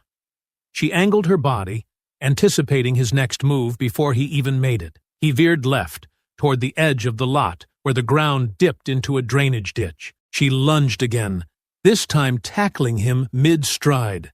They hit the ground hard, rolling over the uneven gravel. He tried to twist out from under her, throwing a wild elbow toward her ribs, but she blocked it easily, using her momentum to shift her weight and pin him down. His breathing was erratic, his body still thrashing beneath her, but he was losing energy fast. Naomi grabbed his wrist, twisting it sharply behind his back, forcing a pained grunt from his throat. "You done?" she asked, her voice calm despite the adrenaline surging through her veins. "Get off me!" he spat, still struggling. Naomi pressed her knee into his back, tightening her grip. "You run again. I make sure you don't walk out of here." The fight drained out of him. He wasn't trained. He wasn't built for this. He was just another violent coward who had spent too much time hiding behind people stronger than him. Naomi shifted, reaching into her pocket and pulling out the burner phone she had taken from the first suspect. She flipped it open and dialed. Carter answered on the first ring. "Tell me you got him." Naomi glanced down at the man beneath her, his breath coming in short, defeated gasps. "Yeah," she said. "One more off the list." Carter exhaled heavily. "Good. Local units are 5 minutes out. You holding him?" "He's not going anywhere," she said, tightening her grip on his wrist for emphasis. The fugitive let out a muffled grunt of pain. "Then sit tight," Carter said. "We're locking this down now." Naomi nodded, though Carter couldn't see it. "The others will know something's wrong soon," she warned.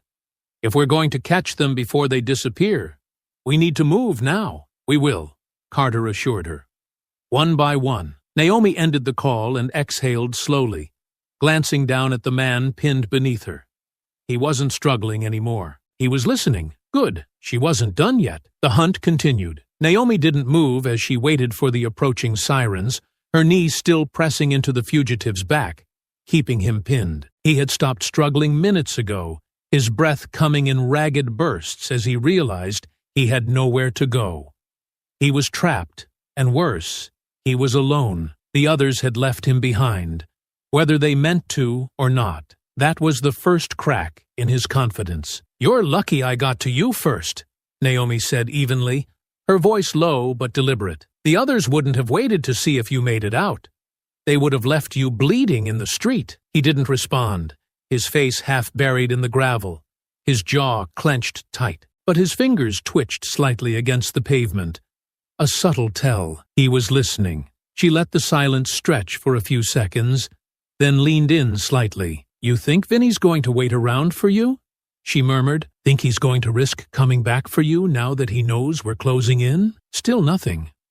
Naomi exhaled slowly. "I already know about Collins. I know you were meeting him. I know this wasn't just about running, and I know you're running out of time." She adjusted her grip slightly. Not enough to let him up, but just enough to make it clear she wasn't going to leave him in the dirt forever. "But I need more than a name. You tell me where they're going next, and maybe I make sure you don't take all the blame for what happens next." The fugitive's breath hitched slightly. He was trying to hold on to some sense of control, but he wasn't like the others. He wasn't the mastermind. He wasn't the muscle. He was a follower. And now, for the first time, he had no one to follow. The sirens were getting closer. "You don't have much time to decide," Naomi said. "Once the cops take you in, you're just another number. No deals, no leverage, just another fugitive caught in the net. But right now, you still have a choice." His jaw worked, his breathing shallow. He was still debating, still trying to figure out if he could talk his way out of this. Naomi didn't give him the chance. "You think the others aren't already turning on each other?" she continued. "They know we're coming. They know we're not stopping. The only thing you have left is what you can give me right now." Another pause. Then, finally, his fingers twitched again. "They're not staying with Collins," he muttered, his voice hoarse from the chase. That was just the first stop. Naomi narrowed her eyes. "Go on. They're splitting up." His words came out in a rush, like he had decided all at once that it wasn't worth holding on to anymore. "Vinny and Rust are taking a car and heading west.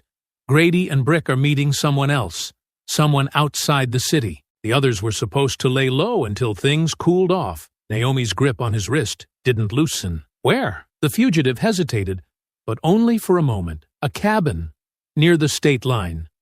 Vinny had it set up before we even got out. Naomi filed the information away, her mind already working. If they had planned multiple stops ahead of time, it meant they had a full support network, people willing to take risks to keep them hidden. That meant they weren't just dealing with fugitives anymore. They were dealing with an operation. The first set of red and blue lights flashed against the pavement as a police cruiser skidded to a stop nearby, its doors flying open. Naomi straightened, yanking the fugitive up with her, keeping a tight grip on his wrist as the officers approached, weapons drawn. "Got one for you," she said, nodding toward the fugitive as she stepped back, letting them take over. "He's got plenty to share." One of the officers moved in immediately, securing the suspect in cuffs, while the other kept his focus on Naomi. "You all right, ma'am?" She gave a curt nod. "I'm fine, but I need a secure line now. We don't have much time before the others move again." The officer nodded, already reaching for his radio. Naomi took a deep breath, stepping back as the fugitive was hauled toward the waiting cruiser, his face pale, his confidence shattered. The net was closing, and she was going to be there when it finally snapped shut. Naomi stood just outside the police cruiser as they secured the fugitive inside, his head tilted down, shoulders slumped in quiet defeat. His panic had passed. Now, reality was settling in. He had talked, and there was no taking it back. Whatever loyalty he had to the others had crumbled the second he realized he was alone. But Naomi wasn't focused on him anymore. Her mind was already ahead, thinking about the ones who were still free. She pulled the burner phone from her pocket and flipped it open, scrolling through the call log one more time. Collins. That was the key.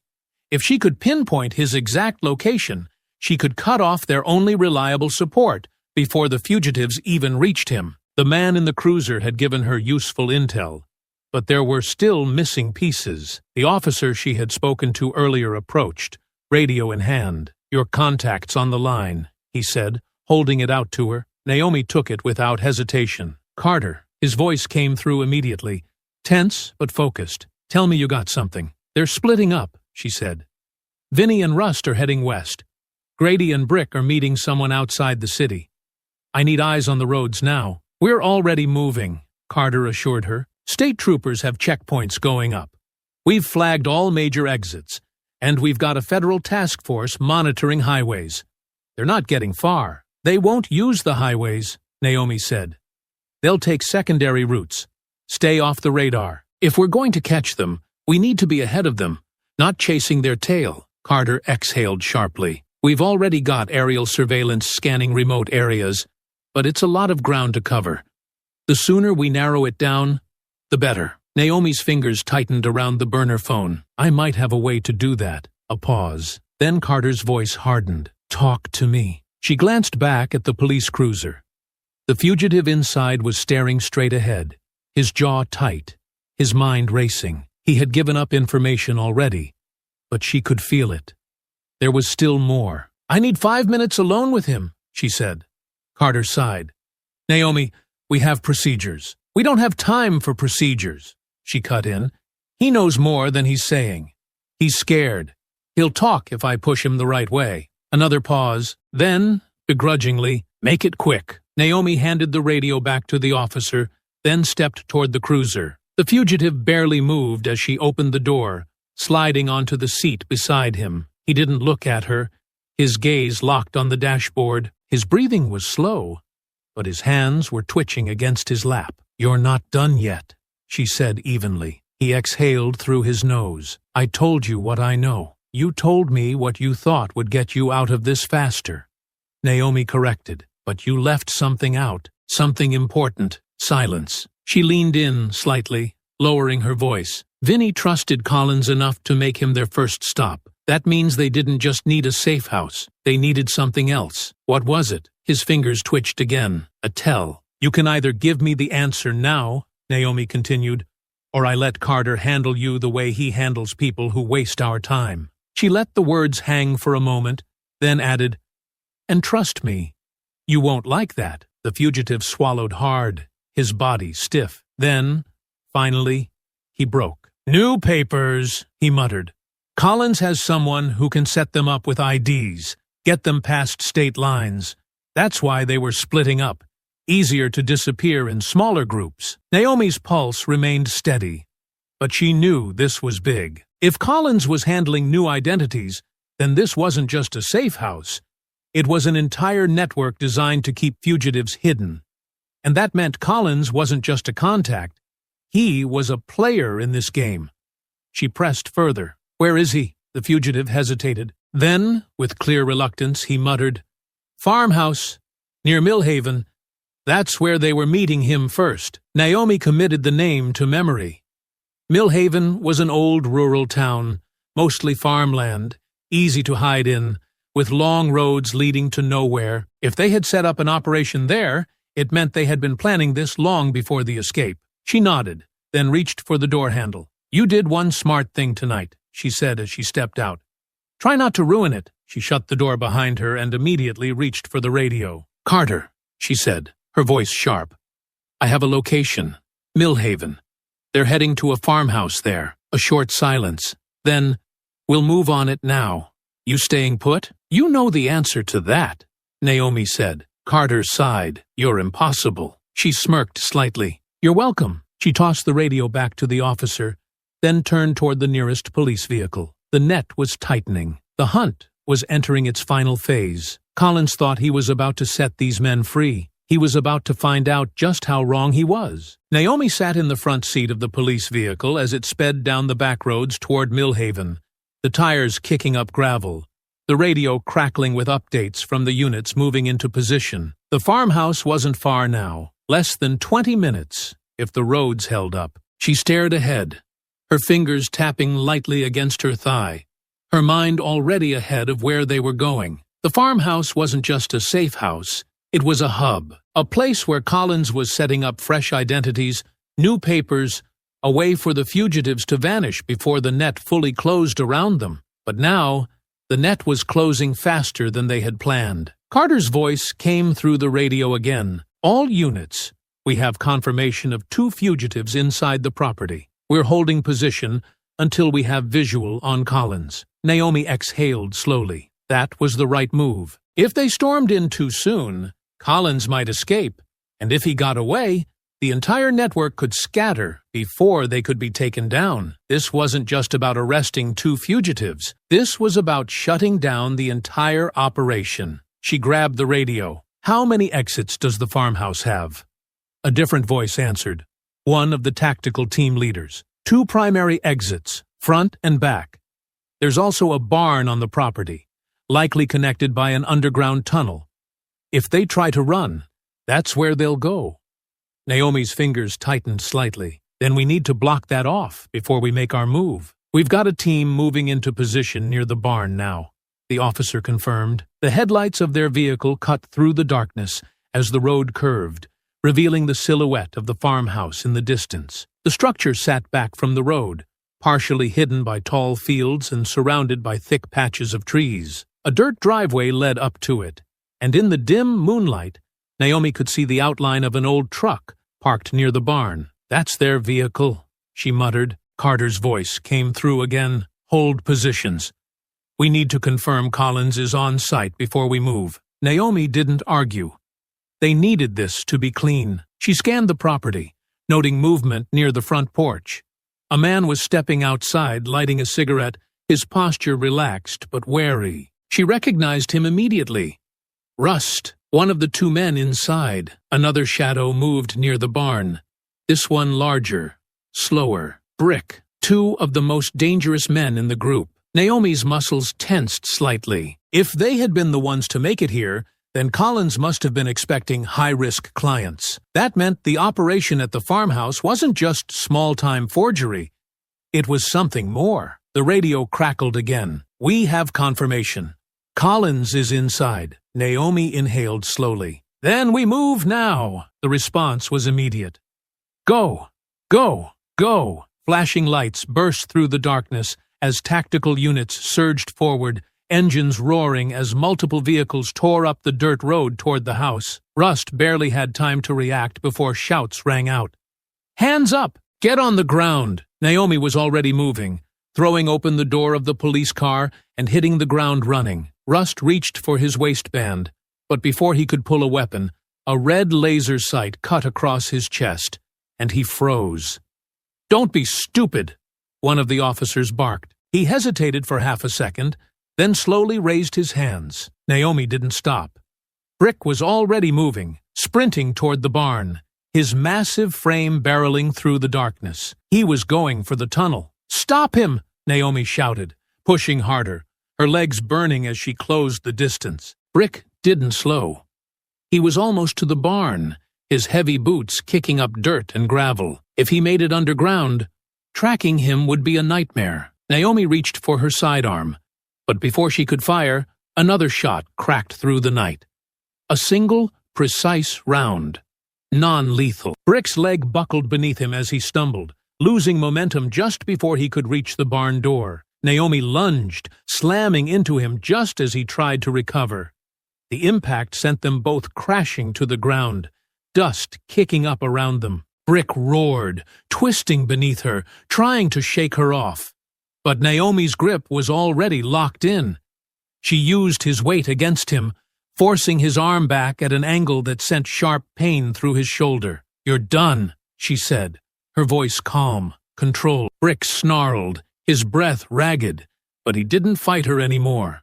The weight of approaching footsteps signaled the arrival of backup.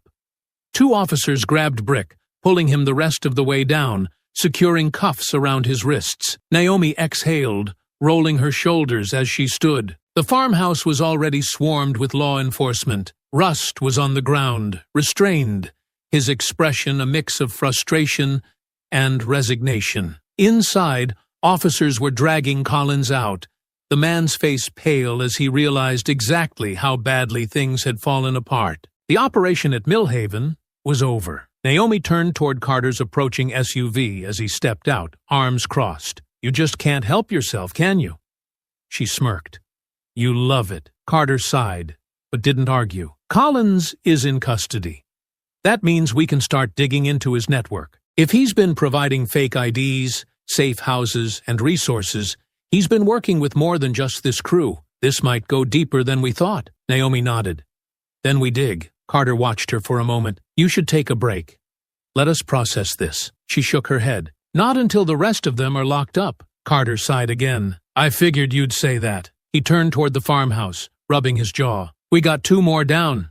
That leaves 4 still running." Naomi's eyes narrowed slightly. Not for long. Naomi stood near the edge of the farmhouse porch, watching as officers secured the scene. The raid had gone smoothly. 2 fugitives down, their main contact in cuffs, and a table full of evidence waiting to be analyzed. But it wasn't over. 4 were still out there, and now, with Collins taken, they would be desperate. Desperation made men reckless, and reckless men made mistakes. She intended to be there when they did. Carter walked up beside her, his expression unreadable as he watched the last of the officers load Collins into a cruiser. "We've already started processing him," he said. "Not talking yet? But he will." Naomi didn't doubt that. Collins wasn't the kind of man built for this level of pressure. He had spent his life helping criminals escape, not getting caught himself. Now, his whole network was on the verge of collapse. And if she knew anything about men like him, it was that he would do whatever it took to save himself. She stepped off the porch, her gaze flicking toward the barn where agents were still sweeping for evidence. "I want to be in the room when he breaks."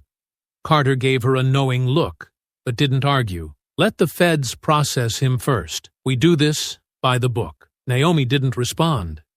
There was no need. They both knew she wasn't about to wait for bureaucracy to catch up to reality. The clock was ticking, and every second they wasted was a second the others used to slip further away. Inside the farmhouse, agents were combing through paperwork, burner phones and laptops spread across a table cluttered with documents. She skimmed a few of them, noting the level of detail.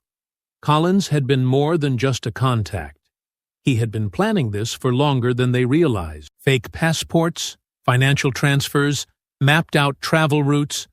This wasn't just about hiding 8 men. This was an entire network, one designed to make people disappear permanently. He wasn't just helping them, she muttered, flipping through a list of names and numbers. He was running an operation. Carter exhaled, rubbing his jaw. Which means we just cut off more than one client. Naomi's jaw tightened. And if that's the case, Collins isn't just scared of us. He's scared of who else might come looking for him. That was leverage. An hour later, Naomi sat across from Collins in a dimly lit interrogation room, the air thick with tension. His hands were cuffed to the metal table, his once careful composure cracking around the edges. He had been quiet so far, playing the role of the man who still had options. But Naomi knew better. "You already know how this goes," Carter said from beside her. "You keep your mouth shut. We bury you. You cooperate. Maybe you walk out of this with a deal." Collins let out a slow breath, staring at a spot on the table. "I don't know anything." Naomi tilted her head slightly. "That's interesting, considering we just raided your operation and found enough evidence to put you away for the next 20 years. His jaw clenched. He was starting to feel it now, the weight of what was happening, the realization that his empire had just burned to the ground. She leaned forward slightly. "You weren't just a stop along the way. You were the fail-safe, the one they trusted to get them over the finish line. And now, that's gone. So tell me, Collins, where do they go now?" He hesitated, but Naomi could already see the answer forming in his head. The wheels were turning, the calculations shifting. He was trying to decide if he could outplay this, if there was still a move left on the board. "You think they won't throw you under the bus?" she continued. "Vinny isn't the type to stay loyal. If he thinks cutting you loose buys him more time, he'll do it without a second thought. If he hasn't already." Collins's fingers twitched against the table, barely noticeable, but enough. Naomi pressed just a little harder. "You don't have to go down with them. You give us what we need. You walk out of this alive." The silence stretched. Then, finally, Collins let out a slow breath. "They were supposed to call me when they got close to the border," he muttered. "I don't know if they still will, but that was the plan." Carter immediately signaled for one of the agents outside the room. "Get a trace on all recent contacts. If Vinny or any of the others call, I want it live." Naomi kept her eyes locked on Collins. Where were they going to cross? He exhaled sharply. "Old smuggling route near the western state line. It's off the main roads. Quiet. Cops don't check it often." Naomi memorized the location instantly. It made sense. If they had a contact helping them there, they could be out of the country before sunrise. She stood, sliding her chair back with a controlled movement. "Then that's where we're going next. Somewhere far from Millhaven, deep in the woods near the border, Vinny paced beside a stolen sedan, his expression tight with frustration. Grady sat on a nearby rock, flipping a knife between his fingers, his gaze sharp and unreadable. "You sure Collins is still good?" Vinny's jaw clenched. "He better be. We don't have many options left." Brick and Rust were gone. The farmhouse was compromised. Collins hadn't answered his last few calls, and that silence was making Vinny restless. Grady smirked slightly. "We could always change plans, find a new route, maybe ditch the others while we're at it." Vinny shot him a sharp look, but he didn't argue. They were running out of time. They just didn't know how close Naomi was getting. The dirt road stretched long and empty, the dense trees lining both sides casting deep shadows under the faint glow of the moon. Naomi stood near the hood of a blacked-out SUV, her arms crossed, eyes scanning the road ahead as the tactical teams finished positioning themselves. The smuggling route Collins had given up was barely more than a forgotten trail, an old bootlegger's pass from decades ago, now used for moving things and people across the border without being seen. If the fugitives followed their original plan, this was their last exit before they truly disappeared. Carter stood beside her, his expression grim, as he listened to the last of the radio updates. "We've got teams positioned at both ends of the pass. Air support is on standby, but this area's dense. If they get into the trees, we could lose them." "They won't get into the trees," Naomi said, adjusting the earpiece linked to the other units. "We hit them hard and fast before they have a chance to react." Carter exhaled, rubbing his jaw. "You think they'll actually come through here?" "Collins gave them up too easily. If they suspect something's off, they might reroute." Naomi shook her head. "Vinny's out of options. He doesn't have time to plan another escape route, and he doesn't trust anyone outside of Collins. He'll still come through here. The only question is whether they're expecting trouble." She glanced toward the tree line, her gaze sharpening. "And I don't like betting against men who have nothing to lose." Carter didn't argue. A crackle came through Naomi's earpiece. "We've got movement. Vehicle approaching from the north. No headlights." Naomi's pulse remained steady, but she could feel the shift in the air. This was it. The radio continued, the voice clipped and controlled. "One vehicle. 4 heat signatures inside. Moving slow." Naomi stepped away from the SUV, pulling the suppressed sidearm from her holster as she made her way toward the edge of the road. Around her, the tactical units remained hidden, spread out in positions that left no room for escape. The moment the fugitives reached the designated mark, the trap would spring. The sound of the approaching vehicle was faint at first, barely a murmur against the night air. Then, the dark shape of the stolen sedan emerged at the far end of the pass, rolling forward at an agonizingly slow pace. No headlights, no sudden movements. They were cautious, suspicious. Vinny was behind the wheel.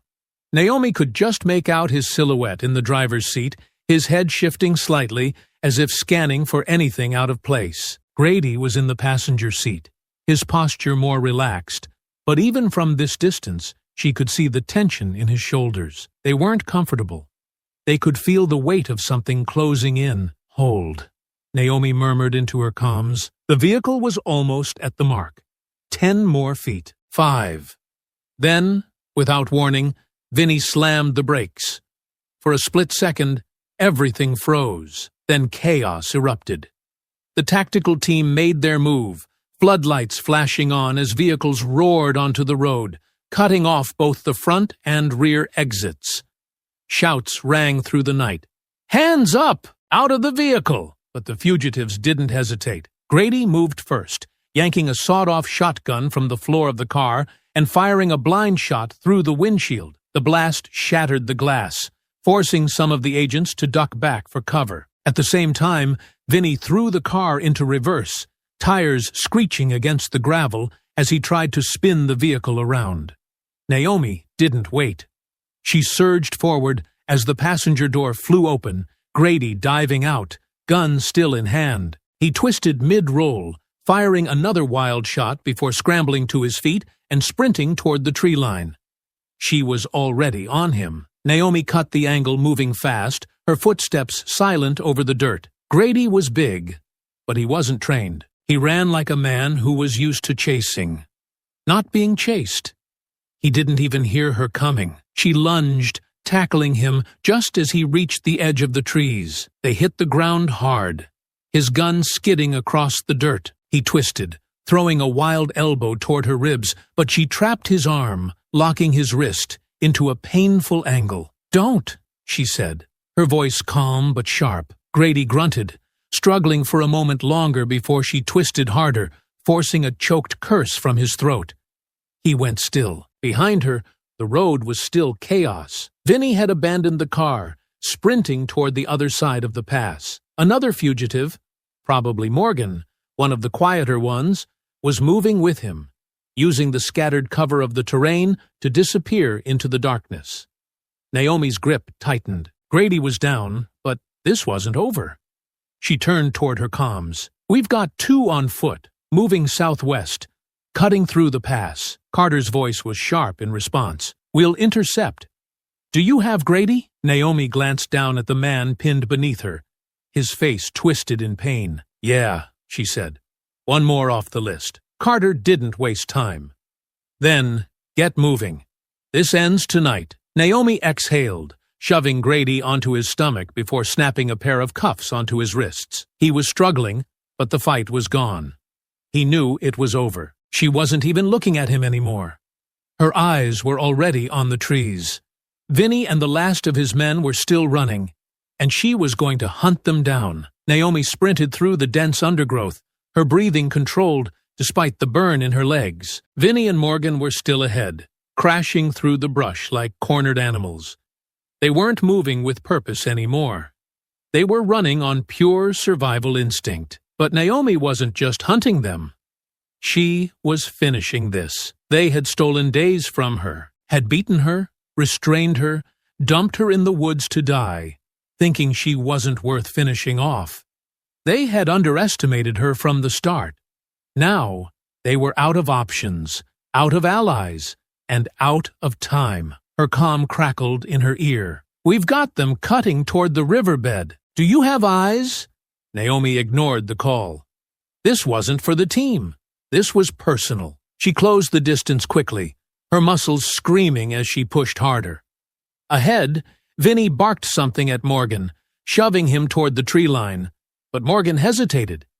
He knew they weren't making it out of this, knew that the moment Naomi caught them, there wouldn't be another escape. Then Vinny turned and saw her, his face twisted with frustration, exhaustion, and something else, fear. "Keep moving!" he snapped at Morgan, then turned fully to face her, hands clenching into fists. He wasn't going to run anymore. He wanted a fight. Naomi didn't slow down. She hit him hard, her shoulder slamming into his chest, driving him backward into a thick tree trunk. The impact sent a deep, hollow thud through the air, knocking the breath from his lungs.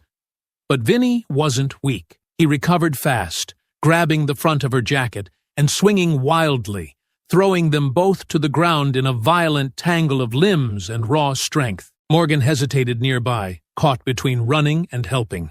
Naomi twisted fast, landing on top of Vinny, but he slammed his knee into her ribs, knocking her sideways. He rolled with her, pinning her down for half a second, before she wrenched herself free, delivering a sharp headbutt that stunned him just long enough for her to flip their positions. She didn't hesitate. She drove her elbow into his throat, cutting off his air for a brief moment before slamming a fist into his face. Once, twice, 3 times. The pain in her knuckles barely registered. "That all you got?"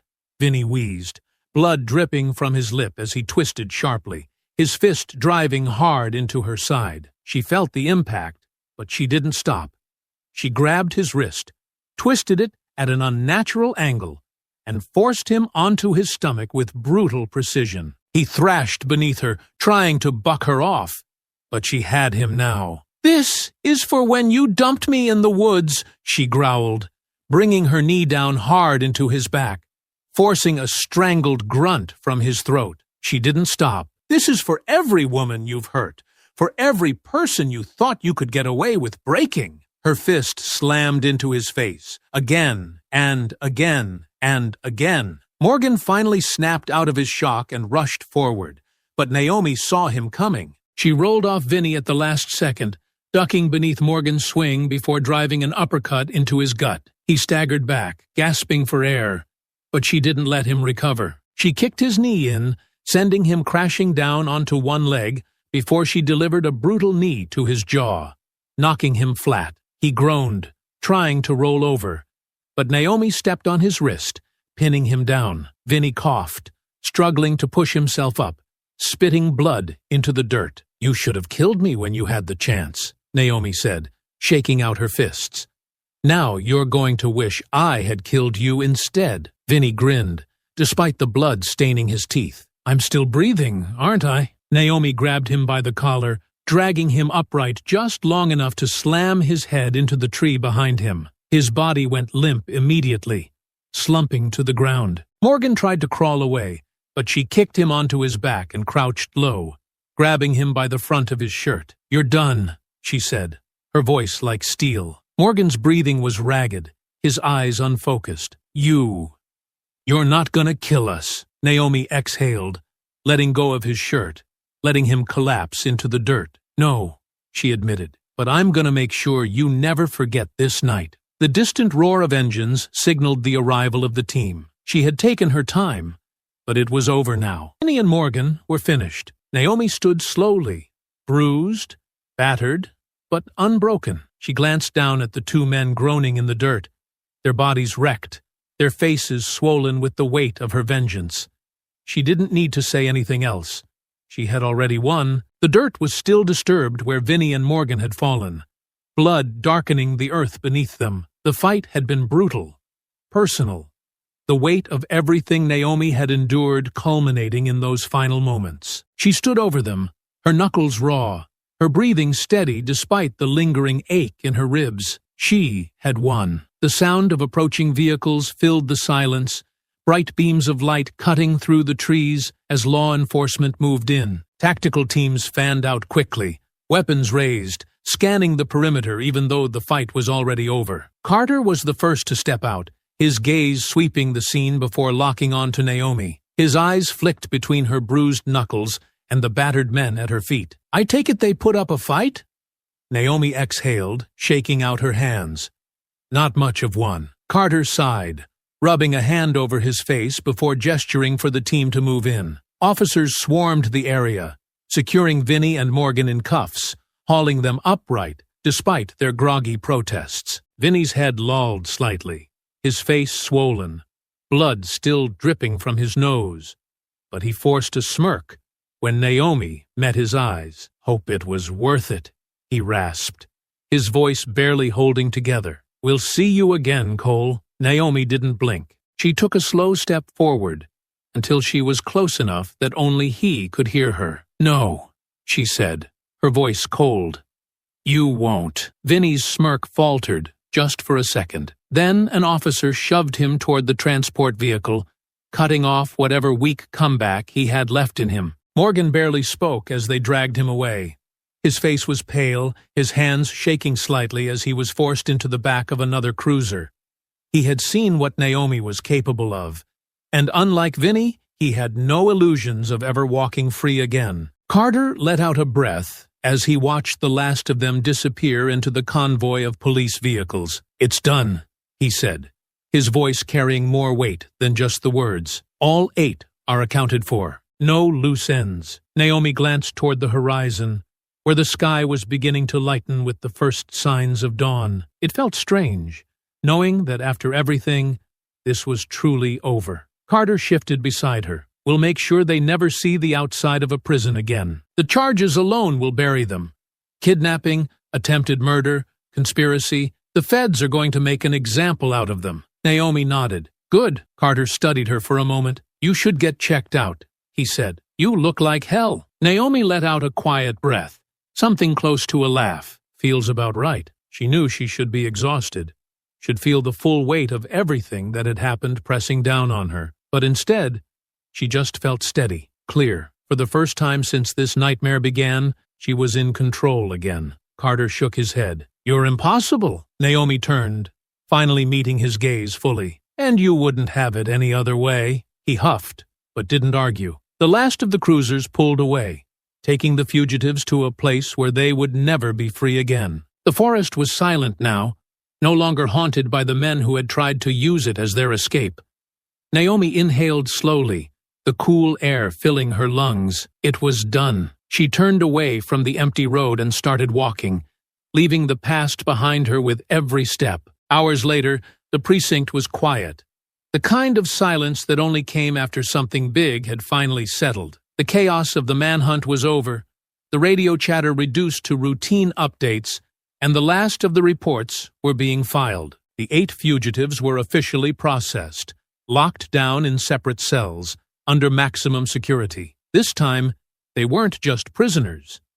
They were examples. Naomi sat in the corner office, an ice pack pressed against her bruised knuckles. The pain was dull now, a distant reminder of everything that had happened. The last fight still lingered in her mind. Vinny's arrogance, the desperation in Morgan's eyes, the way they had fought like they still believed they could win. They had spent every second of their escape thinking they were untouchable, that they were smarter, faster, that the system would hesitate just long enough for them to vanish for good. They had been wrong. Across from her, Carter leaned against the doorway, arms crossed, watching her the way he always did after a case like this. "You know, most people celebrate when they take down an entire fugitive operation," he said. "You just look pissed off." Naomi exhaled slowly. "Because they almost got away." Carter didn't argue. They both knew it was true. If even one step had gone differently, if she hadn't fought back in the woods, if she hadn't escaped that night, if she hadn't tracked them down herself, 8 violent men would be free right now, slipping into new lives with new names, ready to start over somewhere else. Instead, they were back in chains. And this time, the door was being welded shut behind them. She set the ice pack down, flexing her fingers. "They're not walking out again, right?" Carter let out a short breath, shaking his head. "Not a chance. Their original sentences were bad enough. Now they're looking at life. No parole. Solitary for most of them. Federal escape charges alone would have buried them. But after what they pulled, they'll never see the outside again." Naomi nodded once, absorbing that. "Good. They also tightened security for future transfers," Carter added. "The way these guys broke out? That's not happening again. Not for them, not for anyone." That was the part that mattered. They weren't just locked up. They were finished. There wouldn't be another escape attempt. No more loopholes. No more hidden contacts waiting to get them out. The entire network Collins had built to help them had been dismantled. Any judge, any warden who looked at their files now would see one clear warning. These men do not get another chance. Vinny had smirked at her in that last moment, thinking he could still hold on to some scrap of control. But the truth was, he had lost the second they were back in custody. Carter tilted his head slightly. "You should let this one go, Naomi. It's over." She stared down at her coffee cup for a moment, the heat still faint against her palms. "Yeah," she said finally. "I know." But she also knew something else. There would always be more. Vinny wasn't the first man who thought he was above the system. He wouldn't be the last. The only thing standing between men like him and the people they hurt was someone willing to hunt them down, drag them back, and make sure they never got another chance to run. She wasn't done. She never would be. Naomi took a slow sip of coffee, letting the quiet settle over her. The fight was over. This fight was over, but there would always be another one, and she would be ready. I hope you enjoyed that story. Please share it with your friends and subscribe so that you do not miss out on the next one. In the meantime, I have handpicked 2 stories for you that I think you will enjoy. Have a great day!